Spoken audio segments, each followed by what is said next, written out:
Procurement and Transformation Committee, our first meeting since March.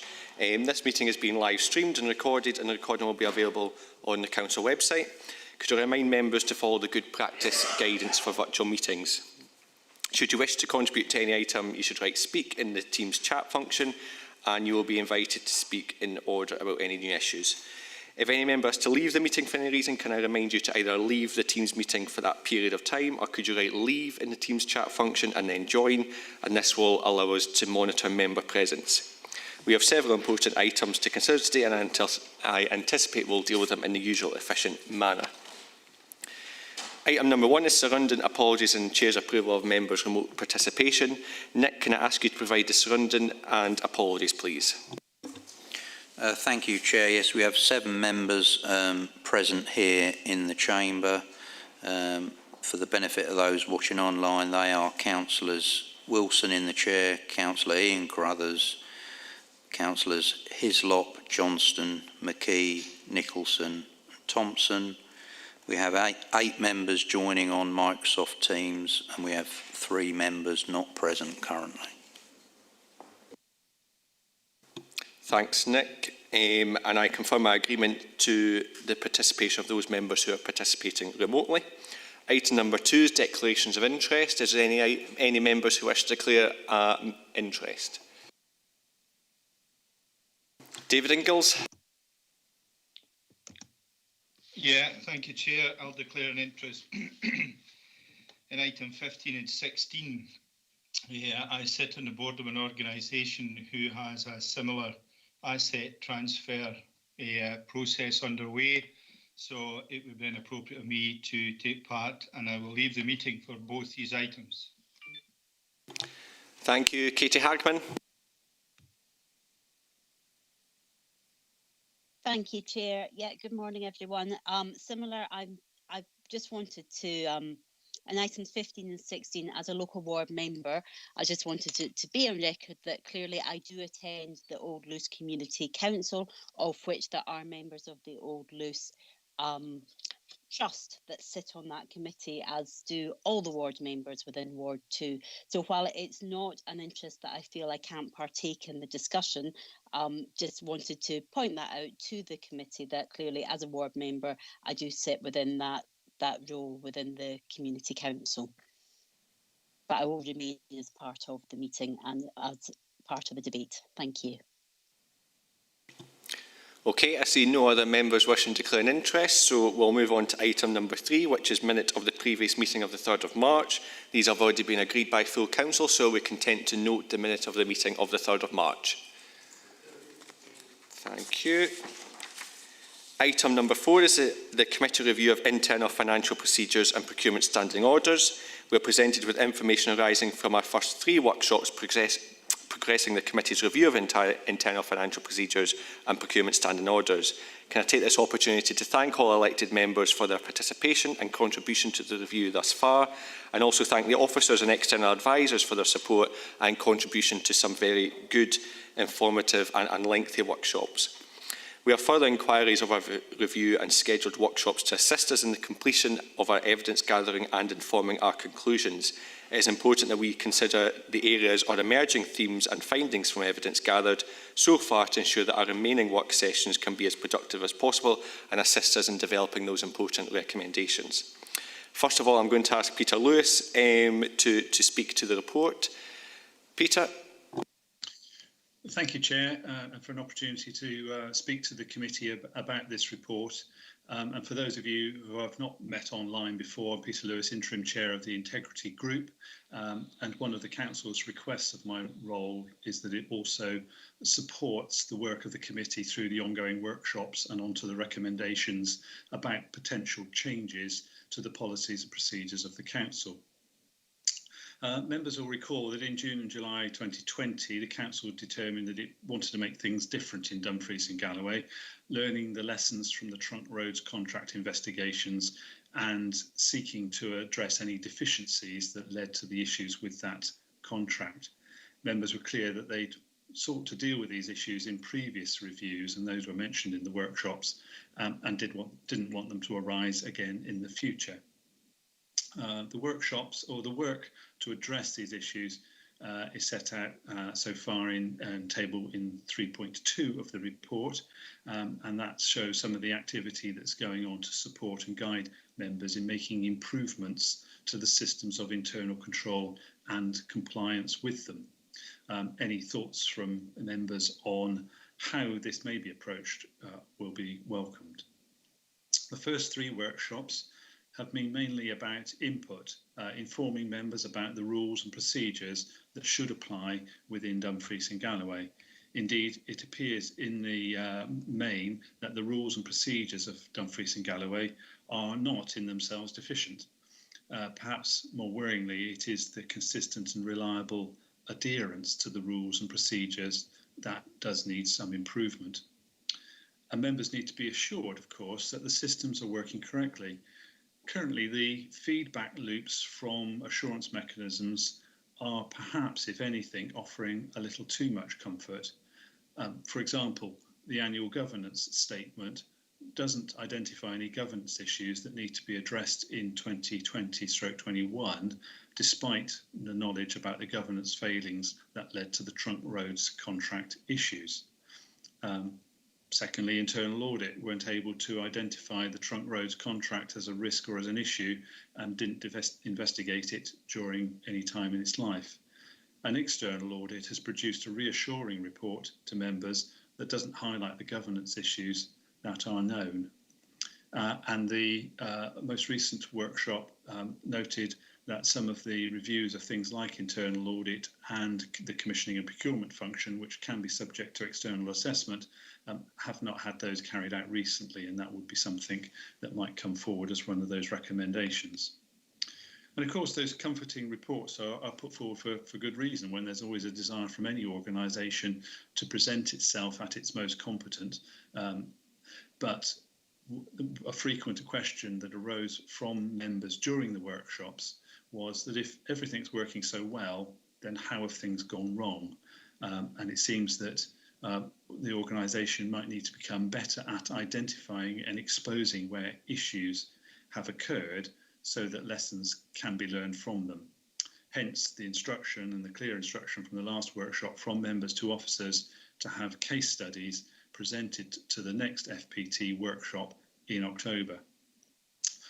The rules and procedures of Dumfries and Galloway allow for considerable delegation to and within the officer group.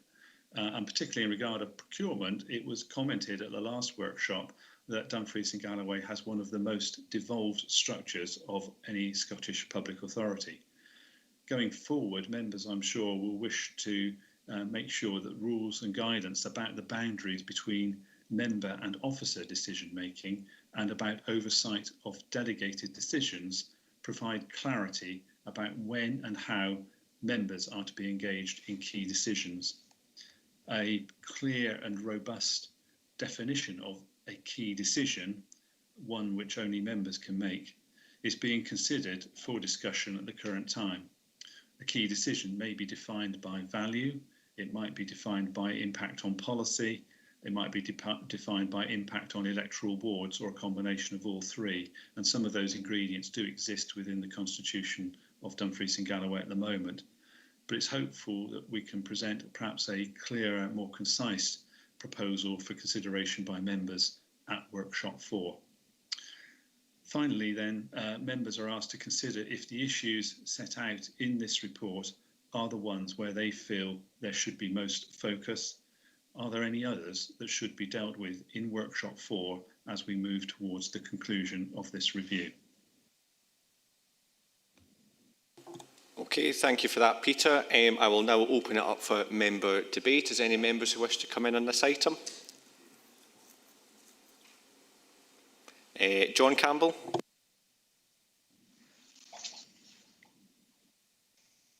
Thanks, Chair. Thanks, Peter, for your presentation there. You actually touched on, excuse me, two of the points that I was going to raise today. I'm quite pleased that you brought up about the case study examples, you know, for the next workshop. I'm quite pleased to see that that's coming forward. That would also assist, you know, members what went wrong, what was good, what was bad, all that kind of stuff.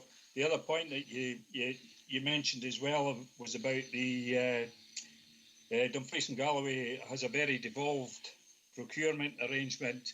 I mean, I suppose the question in there is,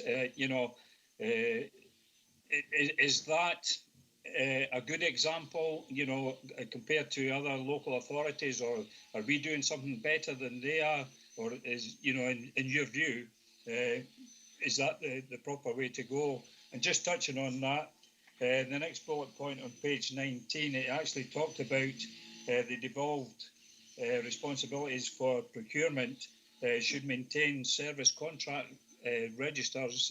We kind of let ourselves down on that. I just wanted to know what your views on that would be. Thank you. Peter? Thank you, Chair. I think the comment made at the workshop was devolved procurement isn't per se good or bad. There are different models in different organisations. What is important is that there are appropriate controls in place and appropriate transparency. And that links to your other point about the contract registers and the appropriate maintenance of those contracts going forward, so that there's clear oversight by members of some very significant spends that are going on through the organisation. So I think part of this review won't necessarily say devolvement's good or bad, but it might say some of the balance between transparency, decision making, visibility is not quite good enough at the moment to give members the assurance they need that the right contracts have been let at the right time and are being managed appropriately. And I think that's got to be part of the focus coming out of it, to give members that assurance, and that all the levels of defence that I described in the workshops are working together to give that assurance. Ivor? Thank you so much. Thank you, Chair. Morning, Peter. I think going through the workshops that we have, I've taken a sort of view that we have in place the proper procedures, or good procedures. They could be tweaked here and there, and that gave me a sort of level of reassurance. But something you sort of said today has kind of maybe put me a step back. You sort of said that we don't get reported governance issues in either our internal or external audit papers that we've had. And we have improved our processes, and you said there's a sort of culture that we need to be more open. Is it the case that possibly the reason that we've improved our processes is that maybe we were guided this way as members because they knew there was people who knew there were issues, and let's improve them, then bring out the bad process, but we've changed it so that we're not looking too bad? Is it just the way you sort of phrased it? Maybe I'm picking up the wrong thing, but it just sort of sounded that you give us always good news rather than giving us it warts and all from a sort of an officer's perspective. Is that the case, or am I just worrying too much about things? Peter? Thank you, Chair. I certainly didn't want to give the impression that there'd been any connivance in the way in which things might have been changed or not. My experience with Dumfries and Galloway is only from late August, so it would be inappropriate for me to comment on what might have gone before. My point was, as a fresh face to Dumfries and Galloway, having been brought in on the back of the Trunk Roads maintenance contract issue, and identified that there are some challenges around that transparency and clarity of procurement and the management of those contracts, I was surprised that there was no reference to them in the annual governance statement around the governance issues there. I was surprised that the external audit report didn't make any significant reference to the Trunk Roads maintenance contract, didn't express any concerns about it. And also, as we heard in the most recent workshop, that internal audit had not been part of that review process. So I was joining those things together and saying, well, those are all part of the assurance mechanisms for members. And I just query how much assurance they can be giving if they have not highlighted to you their concerns around those matters, just as we are talking about them now, and just as they were highlighted by members themselves and officers to members in the reports that went to the committee, to the council in June and July 2020. So that was the comment I was making around those assurance mechanisms, and therefore, I believe an organisation needs to be aware of things that have been challenging and perhaps gone wrong in order to address them and then make them right. Okay, Malcolm.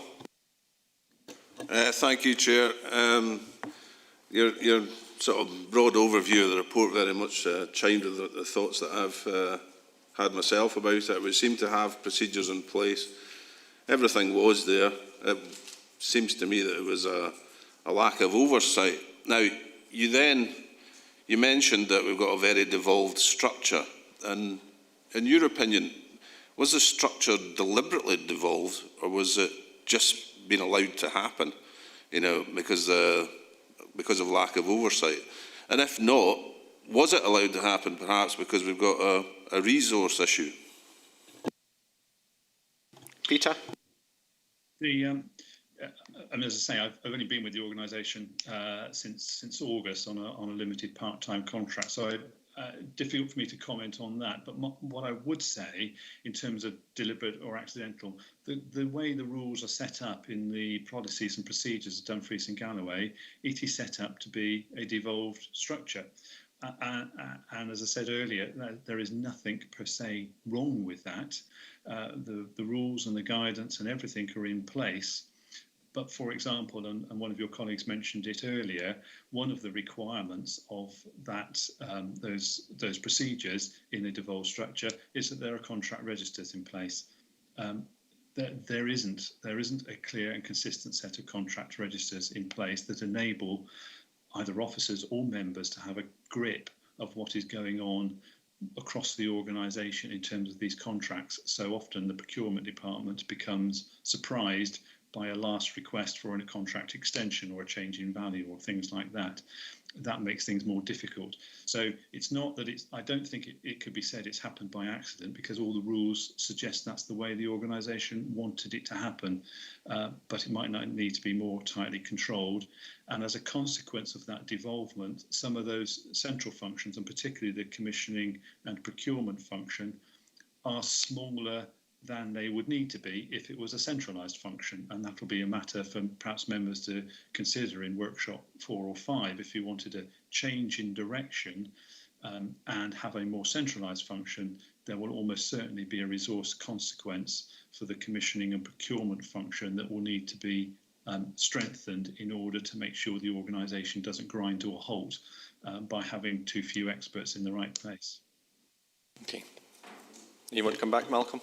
Yeah, thanks for that. That's very much changed with the direction of travel that I was potentially going at for the next workshop, and I think that is quite important. If we do have a devolved structure, we need to have a serious review of the controls of that structure.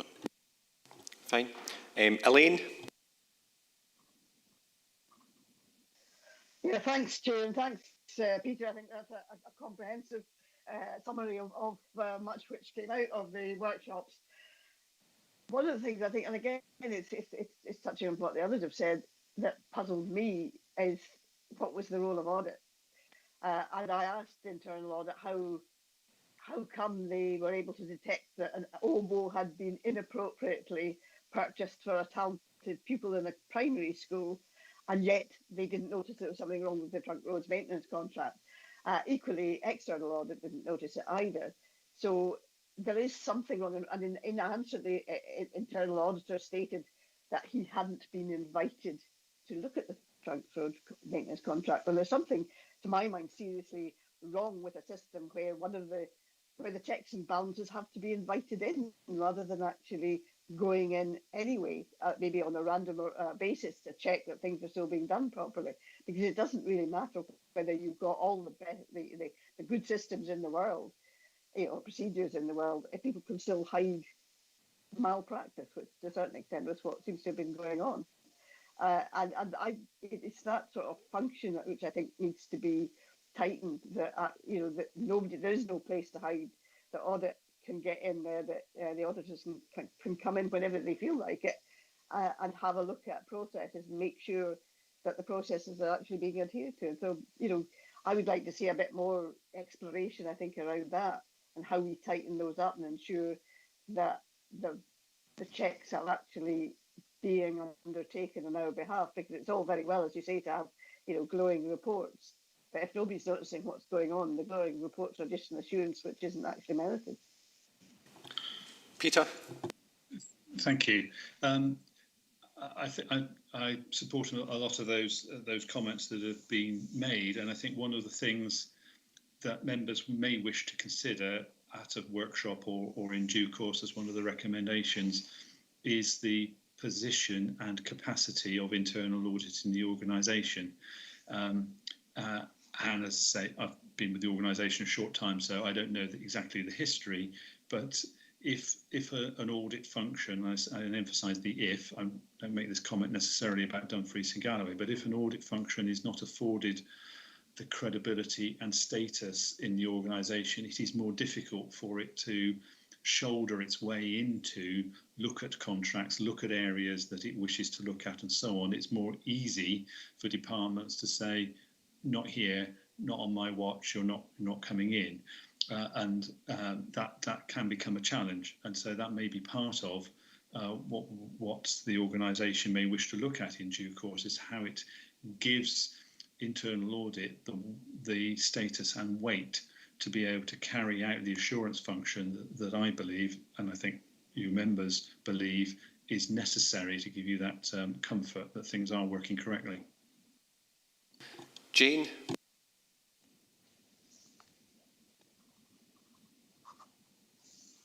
Thank you very much, Chairman. Yes, just in response to that last issue with on internal audit, I think what we've really learnt through these workshops, Chairman, is that it is management's responsibility to manage, and it's up to internal audit to check the controls and that everything is actually working as it should. I accept that internal audit should be getting in about things, but we've got to ask ourselves, why are we in an organisation that finds it so very difficult to admit to criticism and to mistakes? And I think we as elected members have a role in thinking about why that happens, because it does. And I think that it's more difficult to get in about and understand what's going on if people shrink from criticism. Now, I've got my own views why that happens and why that has happened over many years, but it is a fact that that's the way things have emerged.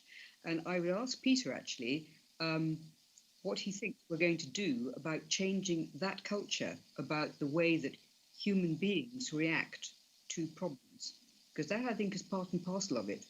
And until we get to a stage where people are willing to expose mistakes to transparent scrutiny, we can have the controls until we're black in the face. They'll still be got round and subverted. Peter?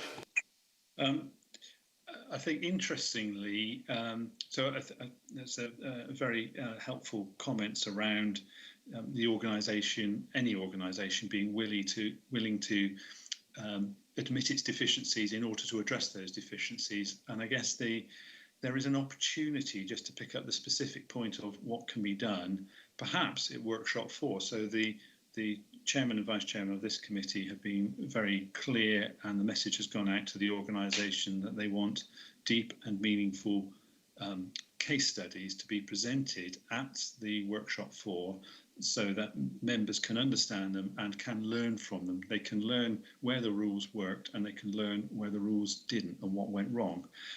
I think the message then has to be that it is genuinely discussed as this is a learning point, as opposed to now a head must roll or who do we hold responsible. In that context, in that workshop, it will be really important to make it safe for individuals to talk about what went wrong and what they did to fix it, in order to make the contract work better, make it be more better value for money, or whatever the outcome was, because that's the nature of the examples that we're trying to encourage. Is something went wrong, it then got addressed, and I think treating it as a genuine learning, as opposed to now we need to launch an investigation or we need to hold someone to account, will encourage others to then say, yes, we can learn from mistakes, provided we are open and transparent about them, and clearly I'm stopping short of fraud and corruption, which clearly have to be dealt with come what may. Where there are genuine mistakes and errors, then we need to encourage the learning and do it in a fairly safe environment. Ian. Thanks, Chairman. Probably more points. Most of my stuff's been covered, but so firstly, to thank yourself, Chair, for the way you've conducted yourself at these workshops. I think it's been excellent. You've allowed for full and thorough debate. Secondly, to apologise to Peter. I was meant to meet up with Peter. I got a puncture, Peter. I didn't have a device which I could contact you on, so I apologise for that. So I will make contact in the very near future in regards to catching up in that meeting. Very interested to do that. In regards to the comments that I've made in regard internal and external audit not picking up, we've picked up in this Audit Risk Scrutiny Committee a number of times, and the level of materiality keeps coming up. So that's something we've tried to address, but so maybe we could discuss that, if that's an option to change, looking at the whole council budget rather than an individual, say 5 million or 25 million over a 5-year term, was the answer we got. Finance, Procurement, Transformation could appoint a subcommittee, Procurement subcommittee, so that's maybe something else. I've kind of banged on about that for a number of years now. I still think it would be the appropriate way forward. And Peter, if you don't mind, before the next workshop, I will contact you directly, but I think item number 5 in the review standing order subcommittee this week, which you've probably not seen, which is a scheme of delegation to officers and responsibilities, is a document that's very worthwhile looking at. It's looking to be amended, and it feeds in directly. It fits hand in glove with this particular item. Thanks, Chair. Okay, I think there's one more point. Stephen? Thanks, Chair. Yeah, I mean, a lot of the points I'd like to have been touched on have been covered, but I think just looking at the report itself, there is something on page 17, and it came up again and again, which was, I think Councillor Maitland alluded to it. You can have many documents and assurances and plans and schemes, etc., but ultimately it comes down to compliance with that. So in workshop 3, page 57 shows the slides, but it shows you the 4 lines of defence, which were discussed, and it was very interesting. And the first 2 really touch upon the day-to-day risk management, if you like, and this pertains to all aspects of activity, and then the way the council oversees that, and then there's the 3rd and 4th lines, etc. We've already heard today that the sort of low-resolution, high-level annual governance statement, external audit, etc., internal audit, all the things that we would normally turn to get that assurance, weren't able to actually give us the detail at the lower levels, if you like, the first line and second line. And that's where I think the issue sort of is, and that comes down to culture, which I think we all recognise. So, but then the problem is, do you go for where do you want to get to? Do you want to get a culture where people are working towards good practice and are open and honest about it, can see mistakes, can deal with it there and then, and it gets picked up with the 5% audit dip, as it were. You don't want a tyranny of compliance, you want a kind of consensus of compliance, because ultimately staff have to go with you and feel part of the actual working towards the aims of the council in the best possible way. So I'm just sort of wondering, how do we bring that out? Because it is touched in the sort of emerging findings, but the operation of assurance mechanisms in and of themselves isn't necessarily going to get to the actual day-to-day granularity of the culture in which decisions are being made at that lowest level. So maybe that's something we could sort of dive into a little bit deeper. The other sort of thing aside to that as well, you might want to strengthen, as on page 19 at the top there it says, effectively a period of central control being enhanced. I think that's sensible, but not at the expense of the culture being developed within the staff teams at all levels, because again, you could then have what's effectively the council policeman, as it were, a police person, and everybody else is sort of running free at the lowest levels. And I just sort of think, no, it has to be all the way through with that assurance, if you like, from the central control team, so who are setting a good example by their own leadership. So maybe that's something we could focus in on if possible. Yeah, I'm sure, judging by the discussion today, we'll be discussing those in detail at the next workshop and subsequent workshops. Next, I've got Katie. Thank you, Chair. Yeah, I mean, there's been lots of positive debate, I think, this morning, and I think that is to be congratulated. I mean, the report before us makes reference to an all members workshops going forward, and I think it was the right decision for full council to appoint Peter within the role. So I just wanted to say thank you to Peter for the work that he's doing on behalf of the council, because I think it's been invaluable having that level of independent expertise, and also to Billy Murray, who came along to our workshop from Scotland Excel. We need as an organisation to look sometimes outside to say, tell us how to do this better. And I think Jane's point about almost celebrating failure is something I talk about within my own house. How can we learn if we're not able to look at what perhaps hasn't gone correct in the past? Looking at the paper before us, I think, I mean, there's many bullet points, and I think it's important that these have all been captured, and certainly we've got 2 workshops left. So I think it's really important to encourage all members to come along to that workshop number 4 to ensure that we really can hone in, and then obviously at workshop 5 we'll be looking at those draft recommendations. So I just wanted to really thank yourself, Chair, for leading the workshops, but also Peter and Billy and all the members for actually going on this process. It's been fairly intense, and it's certainly in my role as elected member, this is probably the most intense amount of training and focus on one particular subject, but I think it's been a really worthwhile exercise. And also to thank the council officers as well that have been involved with it. We're not there yet, but I think we've made a really good start. We've got 2 further workshops to go before we get this final report coming back. And yeah, I just wanted to put my note of thanks in. So there we are. Thank you, Chair. Thank you. Ronnie? Thank you, Chair. It's just on the openness that has been mentioned before, and I think that is important. But I think that's why this council has got Peter in place to tease that out and look at anything that's happened in the past which could be done better. And I'm pleased about looking at the delegation. I think that is important. While the devolved structures to officers and that, there's nothing wrong with that system in place, but you're absolutely right. We have to look at the weaknesses within that delegation, or decisions out with that delegation. If officers, for example, on continuing contracts, I think that needs to be looked at, and how the openness on how these decisions are taken out with that devolved responsibility are taken. So I think that is important for the next workshop or seminar, whatever you want to call it. And I'd just like to thank you, Peter. Okay, so thank you, members, for that. I have nobody else who's requesting to speak. I think we've had quite a good discussion. It's quite clear, actually. I think that members are all on the same page as to where we want to go next with the FPT review. And I do think that there is something in the culture, and I think that the culture actually starts with us as elected members. And I think that that's why it is important that first of all, we should remember that this is one instance that has been brought to members' attention.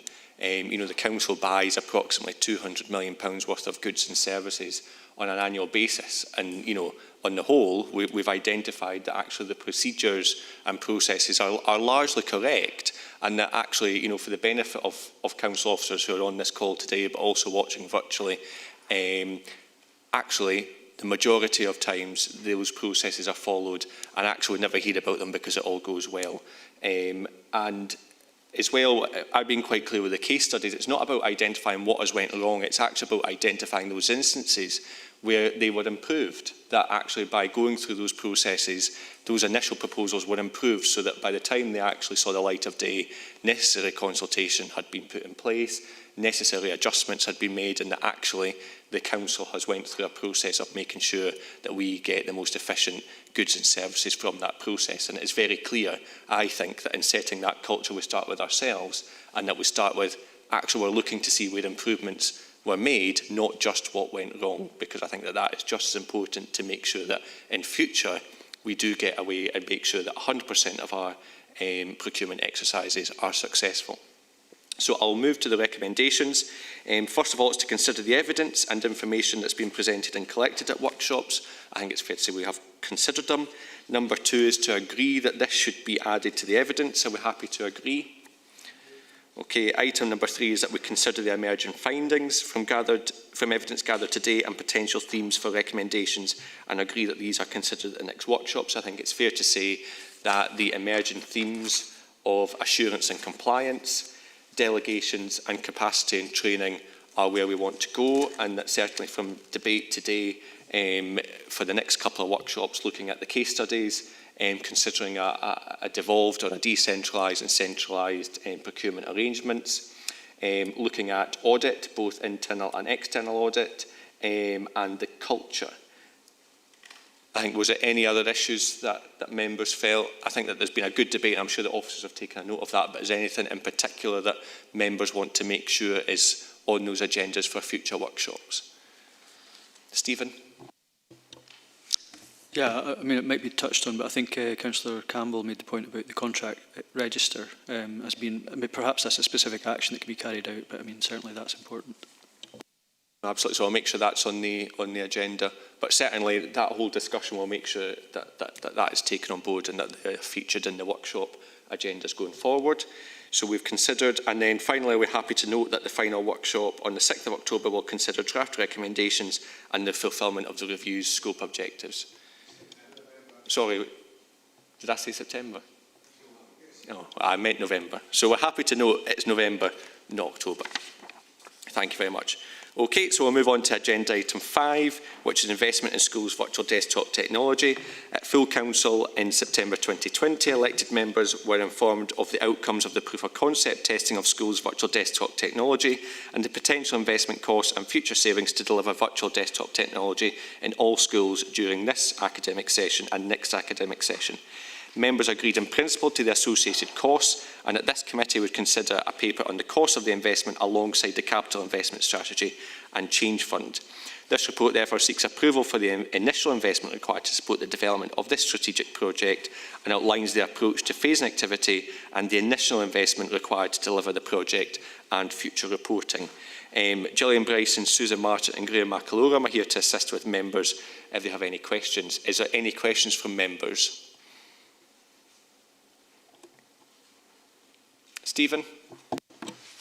Yeah, I mean, obviously I'd like to support this going ahead, but just on the back of the last item, are we satisfied that we'll be going through the appropriate procurement process to ensure this is delivered? Gillian, Graham or Susan, who would like to take that?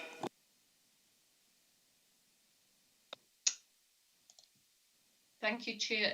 Thank you, Chair. It's Susan. I can take that. Absolutely, I can confirm that the requests in this paper to expedite some of the funding and to deliver a phased approach to this project. The first phase would be the bandwidth upgrades, and that is through an existing contract, and therefore that fulfills the requirement under the standing orders. And then obviously the further phasing would be subject to member approval in terms of funding, and would be a full procurement exercise in terms of the successful provider of the virtual desktop technology. So yes, I can confirm that that is the case.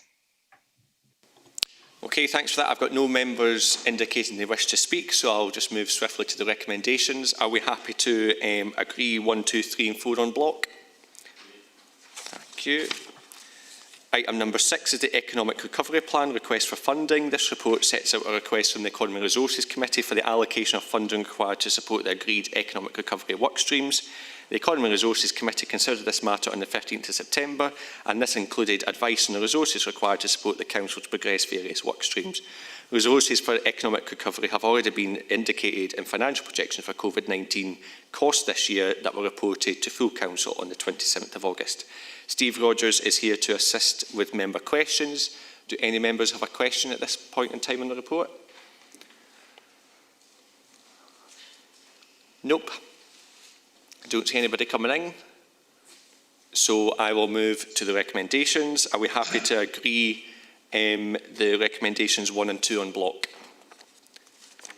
Yep, thank you. Item number 7 is the Transformation Programme update. This report provides members with an update on the activity to progress the Transformation Programme since our last meeting. This focuses on the transformation events and highlights the impact of COVID-19 on individual work programmes and brings us up to date with the current status of each area. Michael Shepley is here to assist members with any questions. Do any members have questions on this item? Ivor? Chair, I suppose the one small question is, because a lot of these programmes have been actually affected by the COVID lockdown, are we going to get much of a report back in November to actually say, you know, or is that timescale realistic now? Mike? Okay, thank you, Councillor. I think what needs to happen next is that each of the transformation programmes were to report to their respective service committees. Obviously, we recognise COVID has impacted on the ability to do this, with service committees also not taking place. And we've stipulated through the leads that there is a requirement for this to happen in advance of the comprehensive report you refer to and an update to full council in December. So we are asking that the transformational leads should report progress on their work, the current position and the deliverability in relation to the impact of COVID. And that this is undertaken through the service committees in November through the round of committee meetings, and then obviously from that will enable us to provide the correct amount of detail and robust information for full council later in the year. But obviously, we also have to take on board the risk and the mitigation around the progress of updates. And therefore, we will, at the weekly chair and vice chair FPT meetings, ensure that this progress is tracked, monitored and discussed at those weekly meetings in order so that we can agree exactly how the picture will look for that report at the end of the year. I think it's important to remember that we hadn't set a hard deadline. It was a progress report. Obviously, in some ways, COVID will have helped, particularly in terms of council travel, internal council travel, that is, but in other areas it will have hindered, so it will be a progress report. But I think it's fair to say that before COVID, it had been expected to be a progress report nonetheless. Okay, I don't have any other members wishing to come in, so I will progress to the recommendations. Are we happy to agree 1, 2 and 3 on block? Thank you. Item number 8 is the Council Revenue Budget Monitoring Report for 2020-21 for the period ending the 30th of June 2020, which is Q1. This report provides a summary of forecast expenditure for the Council up to the end of June 2020, including a further update on the main financial implications associated with COVID-19. The report builds on the information presented to full Council during the summer, and we should note the significant uncertainty over areas of further cost due to COVID-19 set out at paragraph 3.6. This report provides with an overall assessment of the implications for this financial year and the approaches to address the financial implications. Paul Garrett and Gillian Ross are here to assist members with any questions. Is there any questions from members? Ronnie? Just on paragraph 3.7, and just wonder if there's any update on the funding received or not received from the Scottish Government at this moment. Paul? Yes, just last week, Chair, the Scottish Government announced that they are moving to allocate a significant further element of the money that they previously set aside to support spending on health and social care services. The allocation for Dumfries and Galloway will exceed at this stage the level of expenditure that's been incurred to date, but there's still significant work to be done to determine the full costs over the current financial year, particularly in relation to payments to be made to care providers, which are still being worked through at the moment. So the announcement of the additional funding from the Scottish Government is very welcome. It'll certainly help with cash flow, but we'll continue to monitor the expenditure within health and social care against the total level of funding being made available over the remainder of the financial year. And obviously, if there's any issues associated with that, we'll bring those back to members as part of these reports. Yeah. Just on that, well, it's in a different point. It's estimated costs regarding financial impact on the council. And do these figures actually include further years' costs? Looking at if we're costing over the next 5 years to come back to a stage or further than where we were, does it include them costs that are projected for the future that we can then complete? Paul? Get back from the Scottish Government? Paul? This report specifically looks at financial year 2020-21, the current financial year, and the table at paragraph 3.5 summarises the cost projections specifically up to the period ending March next year.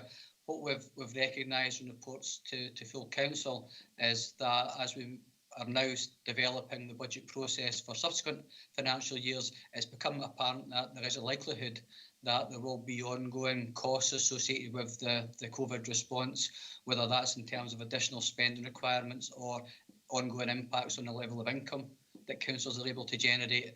And that's one of the things that we are currently looking at scenarios on to build into our budget model for subsequent financial years. But this report today in front of members specifically looks at the costs and income available for the current financial year. Okay, Dick Brodie.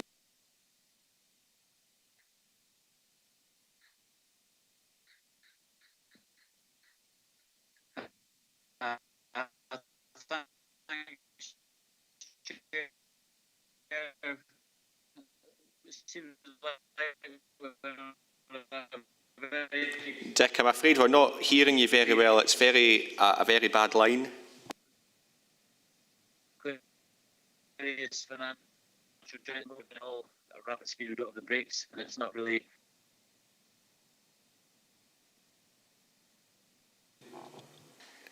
Dick, I think we've lost you completely there. It's not really our fault. So it's not that we recover all the extra expenditure from government to do that. I'll just move somewhere different then. I'll come back to you, Dick. Ivor? Chair, it's just on 314. We're looking for additional funding support. My understanding is that our figures or our gap isn't as high as other areas, possibly. Now, I don't know if that's as a percentage. Do you think we'll be penalised for that? Whereby, or is that a case across rural councils that they haven't, where there haven't been as many cases, possibly like, say, your Highlands, and Grampian, Murray, and down in the south? Will they see future years' allocations affected because we've worked through it possibly better than the effects that have happened in sort of urban areas? Paul? No, thanks. Certainly that is a risk and has been a risk throughout this process, whereby the funding being made available to councils in terms of the allocation to individual authorities. There has been quite a bit of pressure, particularly from urban authorities, that those that are most badly affected should receive a higher share of the funding. To date, we've actually been very successful in terms of this council has actually received slightly more than its normal share of distributions of funding that's been issued to date, partly because there's been a rural element recognised in some of the allocations so far. So it's actually gone quite well for the council to date. But one area of funding that's being distributed where there will be a larger distribution to the urban authorities will be on the loss of income scheme. I think that is understandable because there has been a very significant loss of income within a lot of urban authorities. but that's only a relatively small share of the funding that's being made available to councils. We're expecting about £90 million to be allocated to support loss of income. This council, to be fair, will receive less than its normal distribution because our share of loss of income is very low in comparison to other authorities. But 90 million is under that scheme. Over 300 million has been allocated to date based on normal distribution arrangements, which this council has had at least its fair share on. So I think overall it's been quite positive in terms of distribution of funding. But I think it is something we'll have to monitor and continue to try and influence going forward, because there will be quite a bit of pressure from those authorities that are most badly affected, which may influence further distributions of money that are made available and may also impact on future financial years. So I think it's been positive to date, but certainly something we'll have to continue to monitor as we go forward. Okay, Dick? Can you hear me now, Chair? Yeah, that's better. Okay. Right, just saying that we should obviously be recovering as much as we can for government, and the Director has given that assurance. But just a question on page 80, I've raised this before, and it's in 3.15, and it refers to the potential use of fiscal flexibilities, currently subject to discussion. How are these discussions going? Paul? The discussions are still subject to ongoing discussion between COSLA, the Scottish Government and the UK Treasury. I think that there's quite a bit of resistance to some of the proposals that have been put forward by COSLA and the Scottish Government at UK Treasury level, and to be honest, I understand that. I think, as mentioned before, the key for local government is to try and ensure that we get as much of the additional costs covered through additional funding by government, rather than looking at these fiscal flexibilities, which effectively would just be paying for the current impacts into subsequent financial years, which would obviously impact on local government services. So I think that the less extent that councils need to rely on fiscal flexibilities this year or next year, the better. But I do recognise that there are some councils who may need to look towards some of these measures. So those discussions are still ongoing. There's nothing firm yet in terms of the flexibility that will be made available. But obviously, if there's anything that impacts on the council, bring that back for further member information. Okay, Katie? Thank you, Chair. Thank you, Paul, for the report before us. It's really welcome to find out that we're actually getting more money than we've spent from Scottish Government, and I think we should acknowledge that. But clearly, we're not out of the woods anytime soon. So, in terms of the funding that you made reference to in discussion of paragraph 3.7, how much funding extra, so to speak, do we have, and is it envisaged that we're not going to require that? Because I find that quite staggering, especially as we are moving into a really uncertain period. So I think it would be maybe useful for future reports. Clearly they will go to the relevant service committees on that, but it would be interesting to get that level of detail. I just wanted to also maybe, I don't know if we need to update the recommendations or on the report before us, because clearly on page 81 at the top, 3.17 makes reference to the school's virtual desktop technology and the request of up to 2.637 million for the corporate change fund. Now, at our previous item, we have agreed to a smaller allocation from that change fund with further subsequent reports. So whether we just want to add that we note that that has been updated as per our previous decision, because clearly the information within that is no longer relevant in terms of that paragraph, because we haven't agreed to the full allocation at this point. We've just agreed to that first phase. So I just wanted to maybe highlight that we have to maybe know that in the recommendations, Chair. Thank you. I don't think that would be wholly appropriate for this. Obviously, this is a council revenue monitoring report up to the 30th of June, and obviously the spend that we have agreed in the last two items won't actually be incurred until after today. So it wouldn't quite fit within the budget monitoring report for Q1, but will appear in future budget monitoring reports. But Paul, do you want to answer those questions?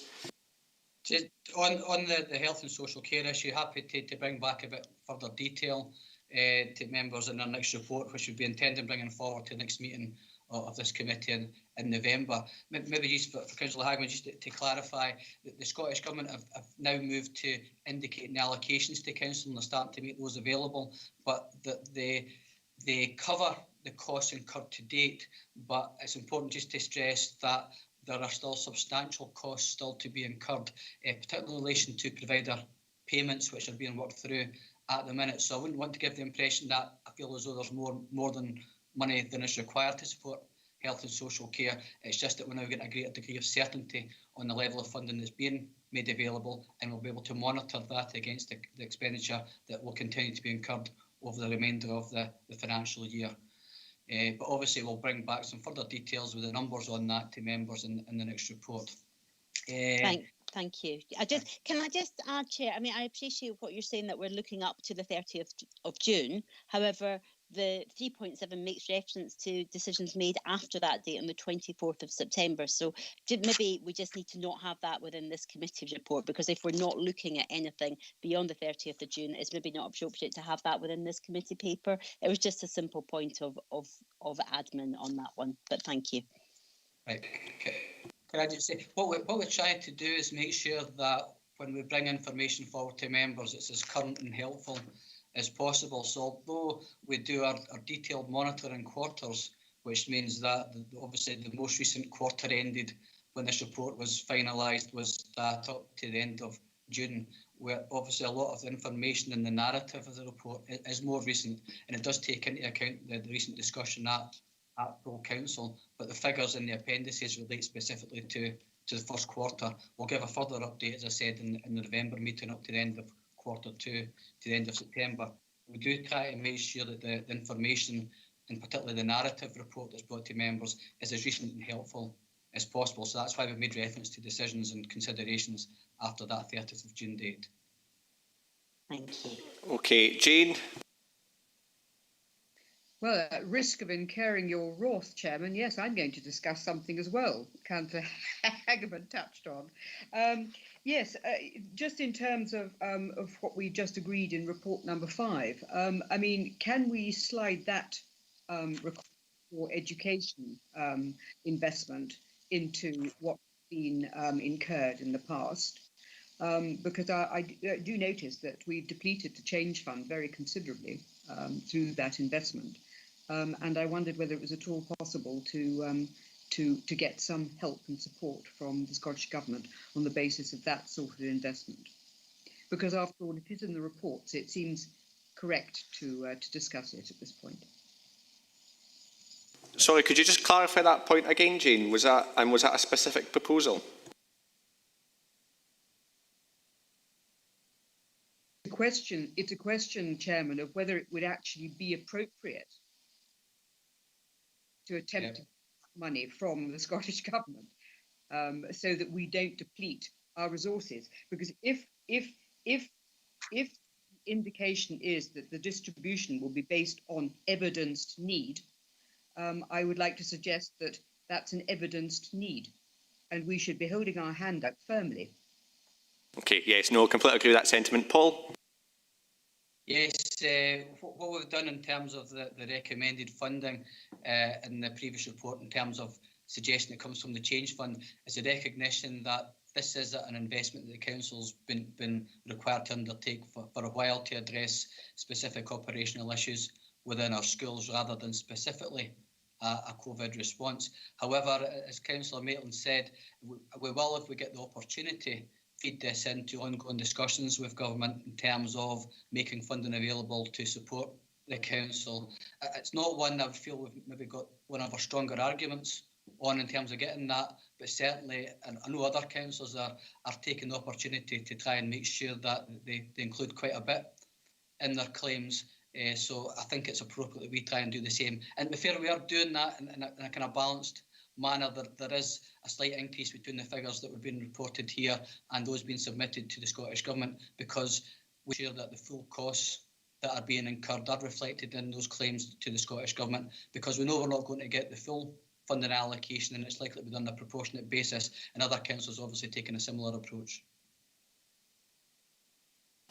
Okay, excellent. Okay, so I've got nobody else indicating that they want to speak, so I will move to the recommend. Oh, sorry, Malcolm. Just a question that's just sprung to my mind when we've been discussing this. Should this not be in the capital budget instead of the revenue? Should what? Sorry. The schools investment. Paul?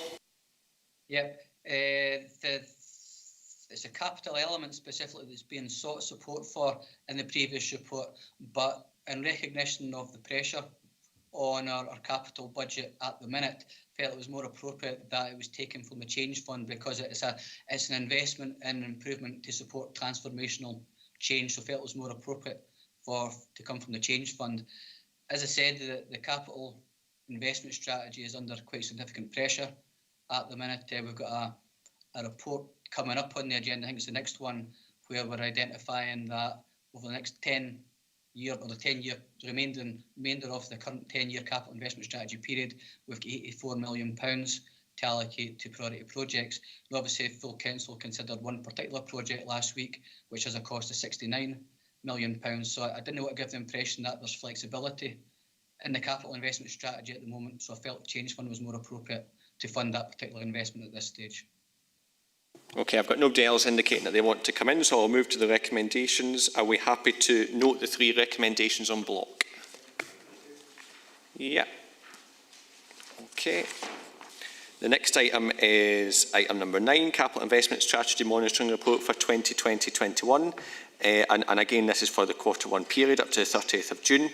We're advised that COVID-19 has had a significant impact on the strategy, primarily due to lockdown restrictions on sites and ongoing public health requirements which have slowed progress, with project timescales being extended by an estimated 30%. The backlog of work due to lockdown is also limiting the return of tenders from the construction sector, and we are advised that this position is likely to continue for a short period. Officers have highlighted that a review of the programme has been undertaken in light of these impacts, and that the profiling of spend on agreed project and programmes have been updated, and that information is detailed within the report. Karen Donaldson and Paul Garrett are here with any questions. Is there any questions from members?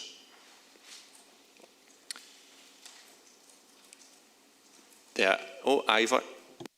Chair, how much of the £9 million that we need to reprofile comes out of the actual asset classes? You know, our own sort of infrastructure, roads, etc. Because are we going to see a further deterioration in our assets rather than spend, or is it more coming out of the sort of above the line, the priority projects that's actually being delayed? I'll pass it over to Paul or Karen.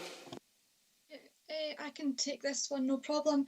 If you see note 1 to appendix 1 on page 107, there's a reprofiling column that shows you where the reprofilings occurred. In the majority of the reprofiling is within the asset classes, particularly the sort of property asset class with the sort of building construction is certainly by far and away the area that's been most impacted by the lockdown restrictions. Infrastructure has had about £600,000 worth of reprofiling, but in the main that's due to sort of structural work, and we're being told at the moment that the roads maintenance programme is progressing well, although it was delayed.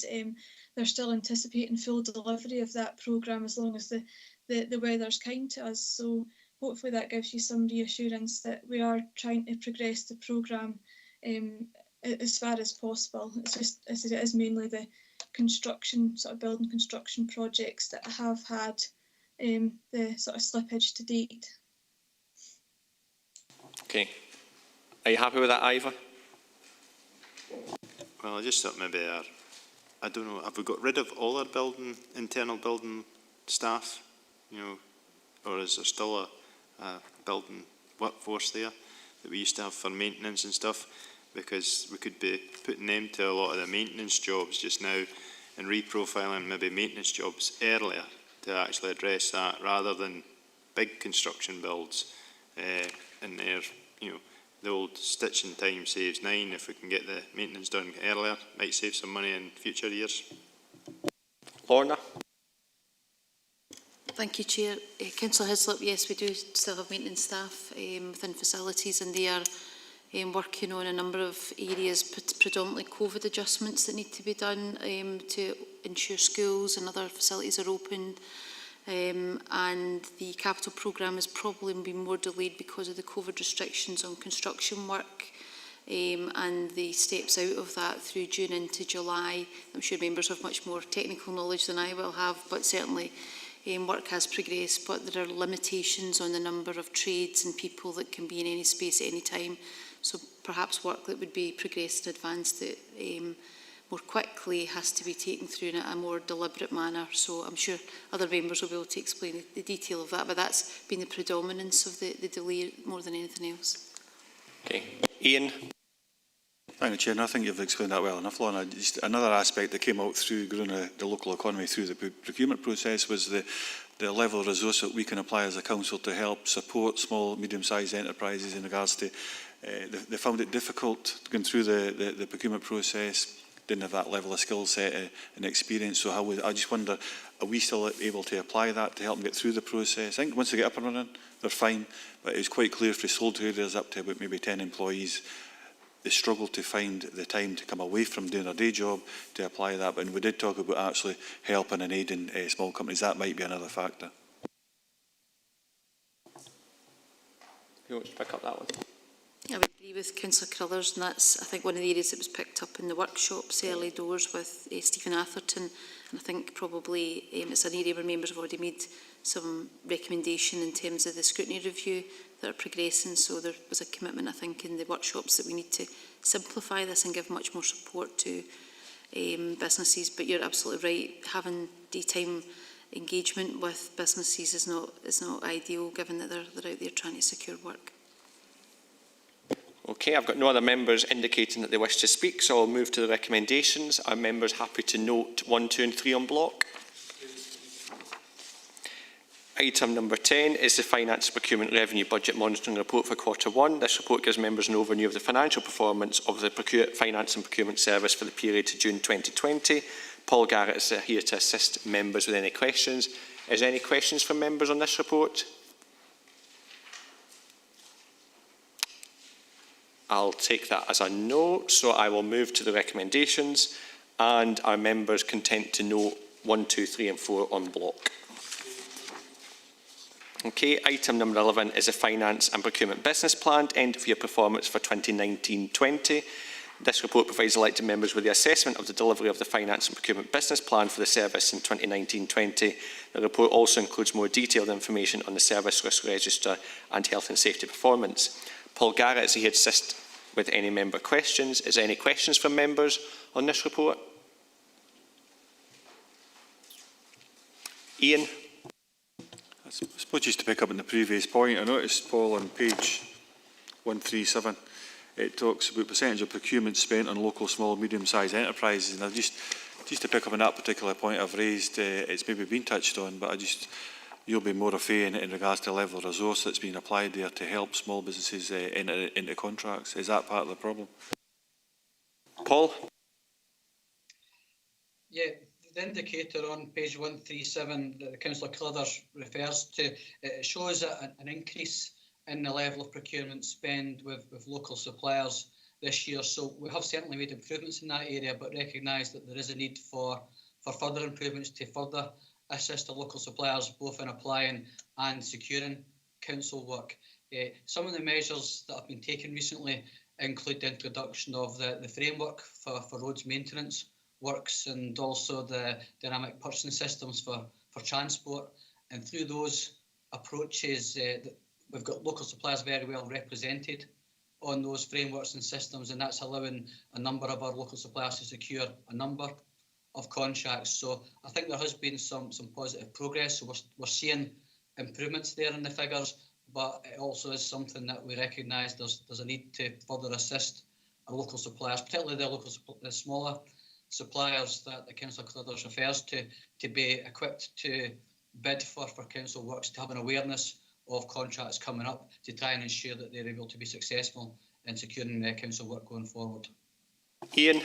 Just very briefly, no, thanks for that explanation, Paul. It's more about the tender process, but happy to, I think it'll be picked up through different reports. It's the amount of companies actually, or businesses tendering for the, I see there's improvements here in regards to the water contracts and such like, but it's something good to pick up elsewhere. Thank you. John Campbell? Yeah, thanks, Chair. It's probably more an observation rather than a question. Page 139, I was looking at the key performance indicators. People in learning, the average number of days lost, brackets non-teacher, it says it was 10.37 and the target looking at 9 days. My observation was more to do with the previous year. I would have thought that, you know, on a regular basis, you know, sickness and absence, we usually get updates anyway. There would have been some kind of indication in 2018, 2019. Paul? Yeah, apologies. I'll look into that. The appendices to these reports are fairly standard and that they're generated from the system. So I think I'm aligned with how the other service reports have been presented as well. But certainly I can look in to get that comparative figure and maybe come back to Councillor Campbell with that information if that's helpful. Yeah, happy with that, Chair. Ivor?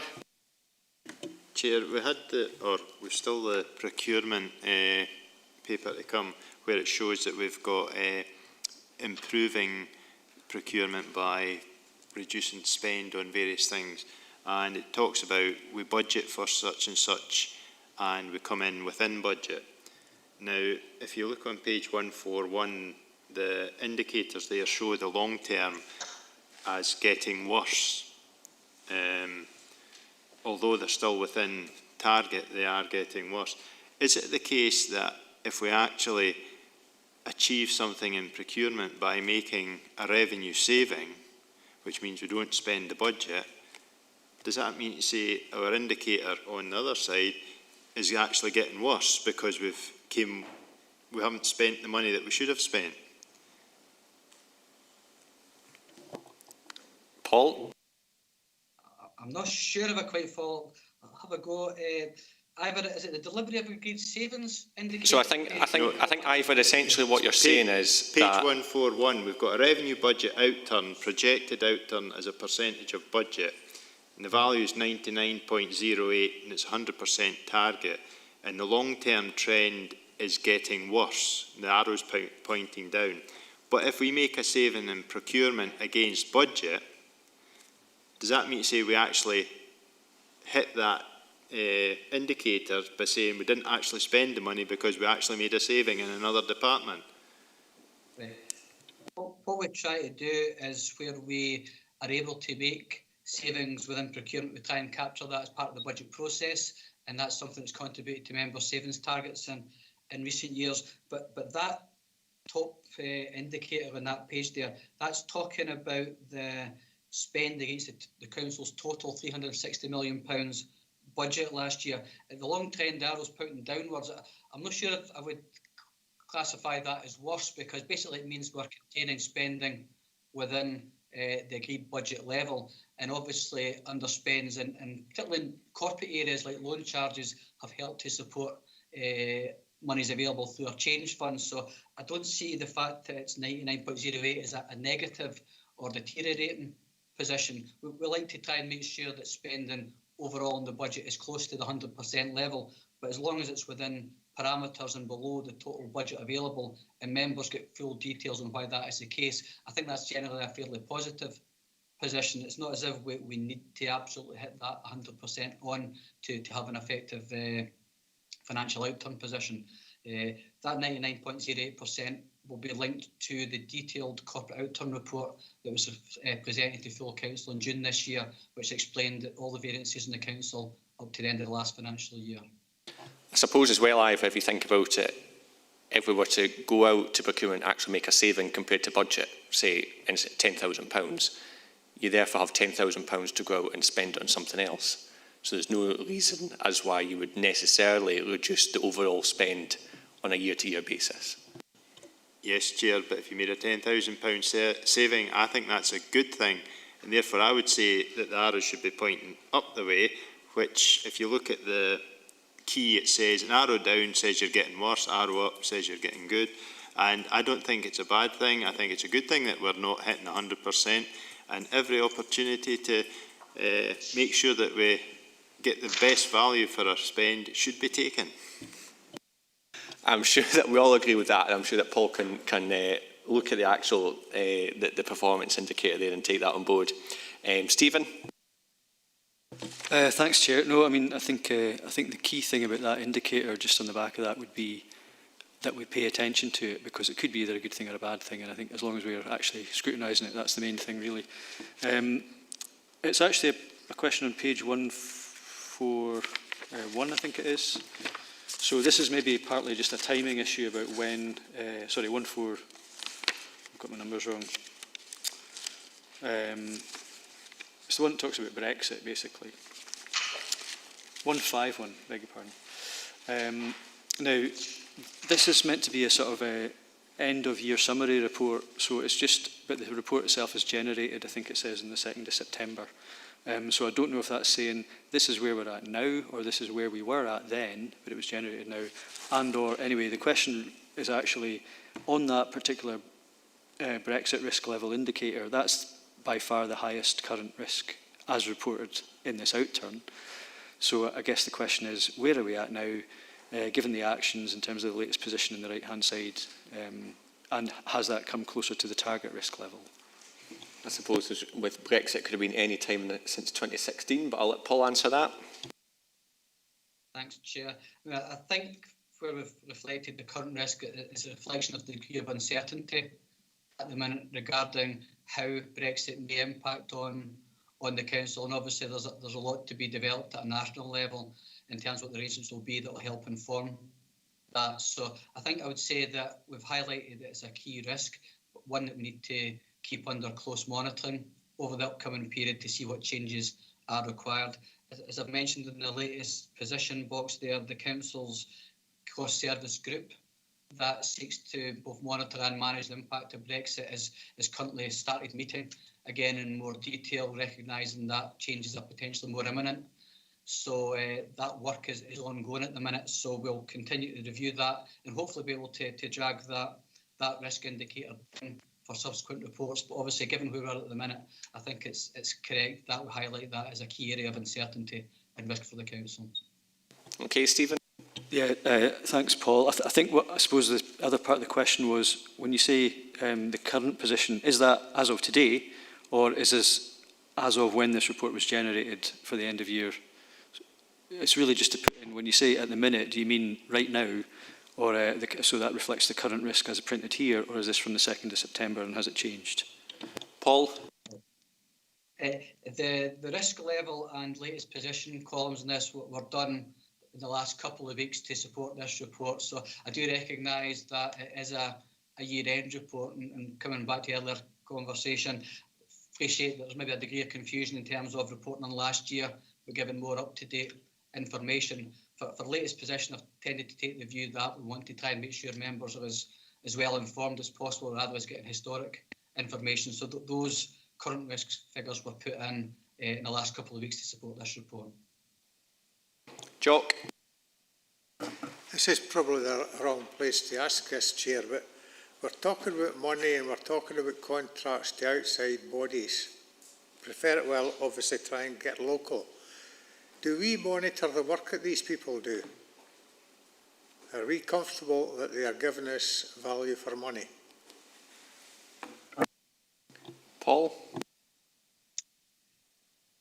One of the things that Council has recently agreed has been a contract and supplier management strategy to try and ensure that when contracts are in place, that there's a greater degree of kind of management and performance monitoring as part of running the contracts and dealing with our suppliers and contractors.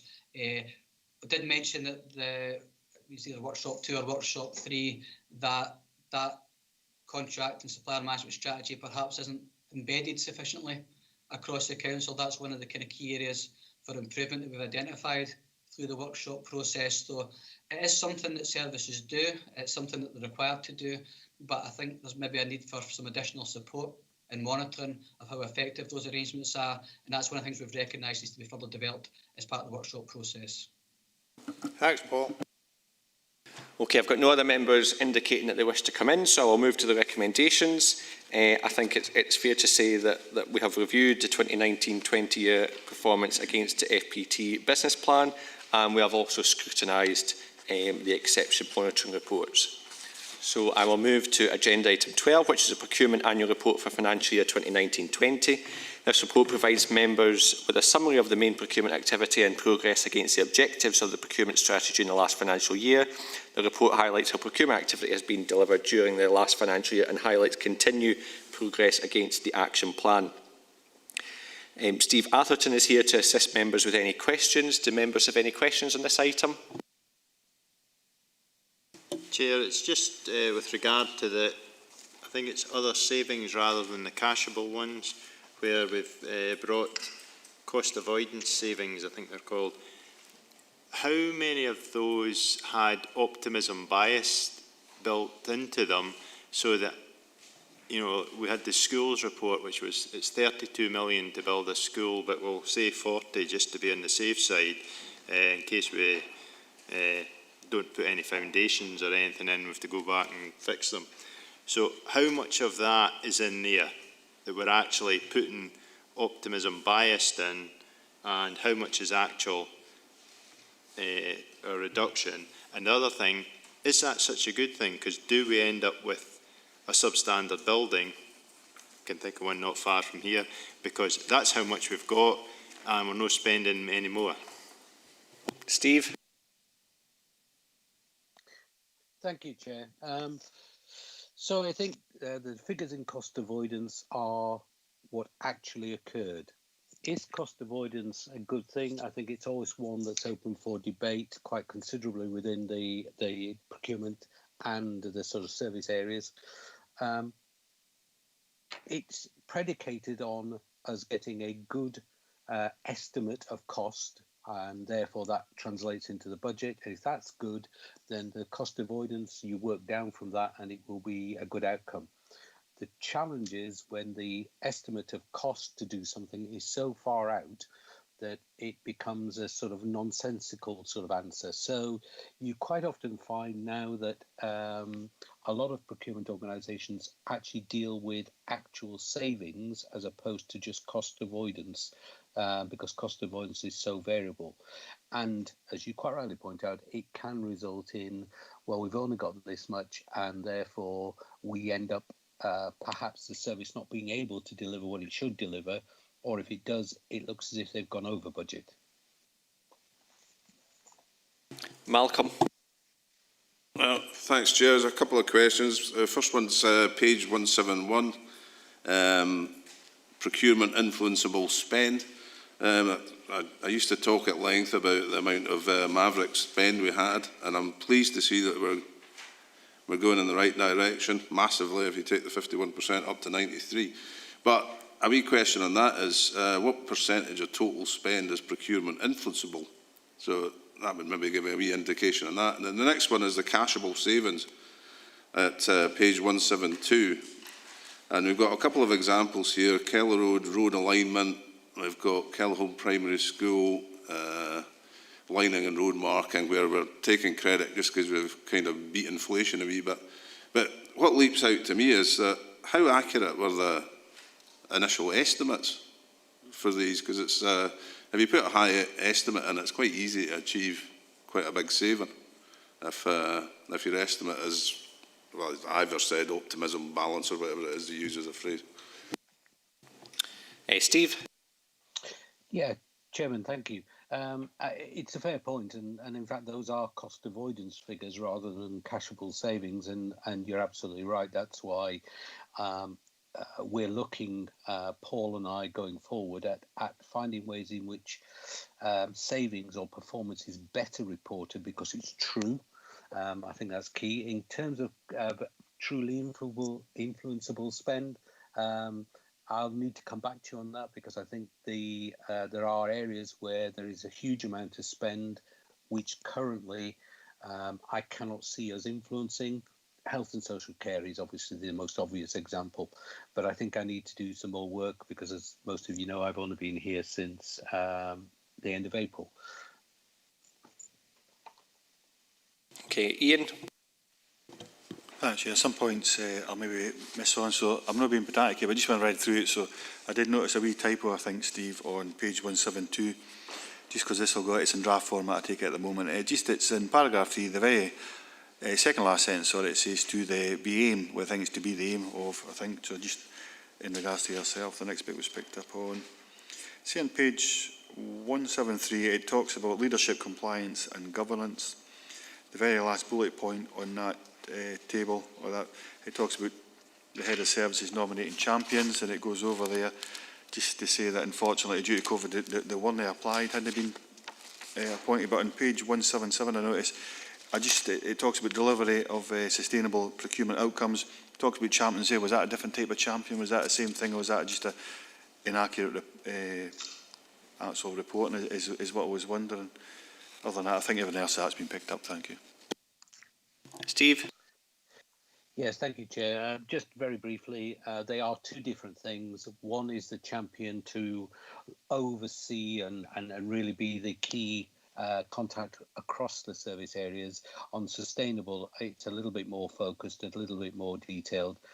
So it is accurate at how it's described. And we recognise, along with your earlier point, that we are, once we've got the resource or capability in-house, to get out there into the local economy and help the small businesses to be able to respond, even if it means we help them to complete forms as they are at the moment, whilst we're waiting for them to be simplified. Yep. Thank you, Chairman. So I just will come back on a point, just a note that I picked up on. So going back to the point that I think both Ivor and Malcolm's picked up on, it says in regards to spending on contract, it indicates there we went from 51 to 93%, which is excellent news. When you see that, I just wondered, if we're going back further, what did that look like? If you got any information in regards to that, even say 4 or 5 years, and where was, I know we've got a high level of compliance, new staff and so on in place and such like, but in regards to, I just wondered where was that real problem lying, thinking of the obvious ongoing investigations. Steve? Yes, thank you, Chair. Just a quick one. I can't give you an answer on the going back 4 or 5 years. I'd have to take that away and come back to you on that one. But I think in terms of where we are and compliance going forward, I think this whole review process is a very positive and constructive way to look forward rather than necessarily to look back, because I think the trunk road is a catalyst, but we need to look forward, and all the points that Peter's made. So I think I would reserve sort of my judgment to let's wait and see what comes out in November, and then we get something that's fit for purpose going forward at both council level, but at service level, and obviously more importantly, member level. Jane? So, Chairman, thank you very much. What I was going to ask, Steve, is this must be a format that is wanted by the government, because it doesn't actually really give us much information with respect to previous years or anything like that. I know you tried to pick out 2 or 3 issues, but it doesn't. I don't think it's actually particularly helpful for us, because I don't think we can do any sort of comparatives from it in section 6. I would like to the payments made to businesses and subcontractors. No complaints is absolutely excellent. I think that's a very good thing, and I think we do pay very in a timely fashion. So thank you for that. The last thing to say though is the link to the contract register. I mean, we did put in an electronic link into last year's report, and I think it would be useful to have an electronic link for people to be able to go in if they wanted to do that. I don't know if anybody's tried to go into our contract register. It is bizarre. I mean, it is absolutely Byzantine to try and do any search in it. So I don't know whether we can do something more helpful or useful to the locals to be able to explain to them are doing, but at the moment I don't think it's actually very user-friendly. Steve? Yes, thank you, Chair. So I think we've already recognised a couple of months ago that the current contracts register isn't as complete and isn't as fulsome as it should be.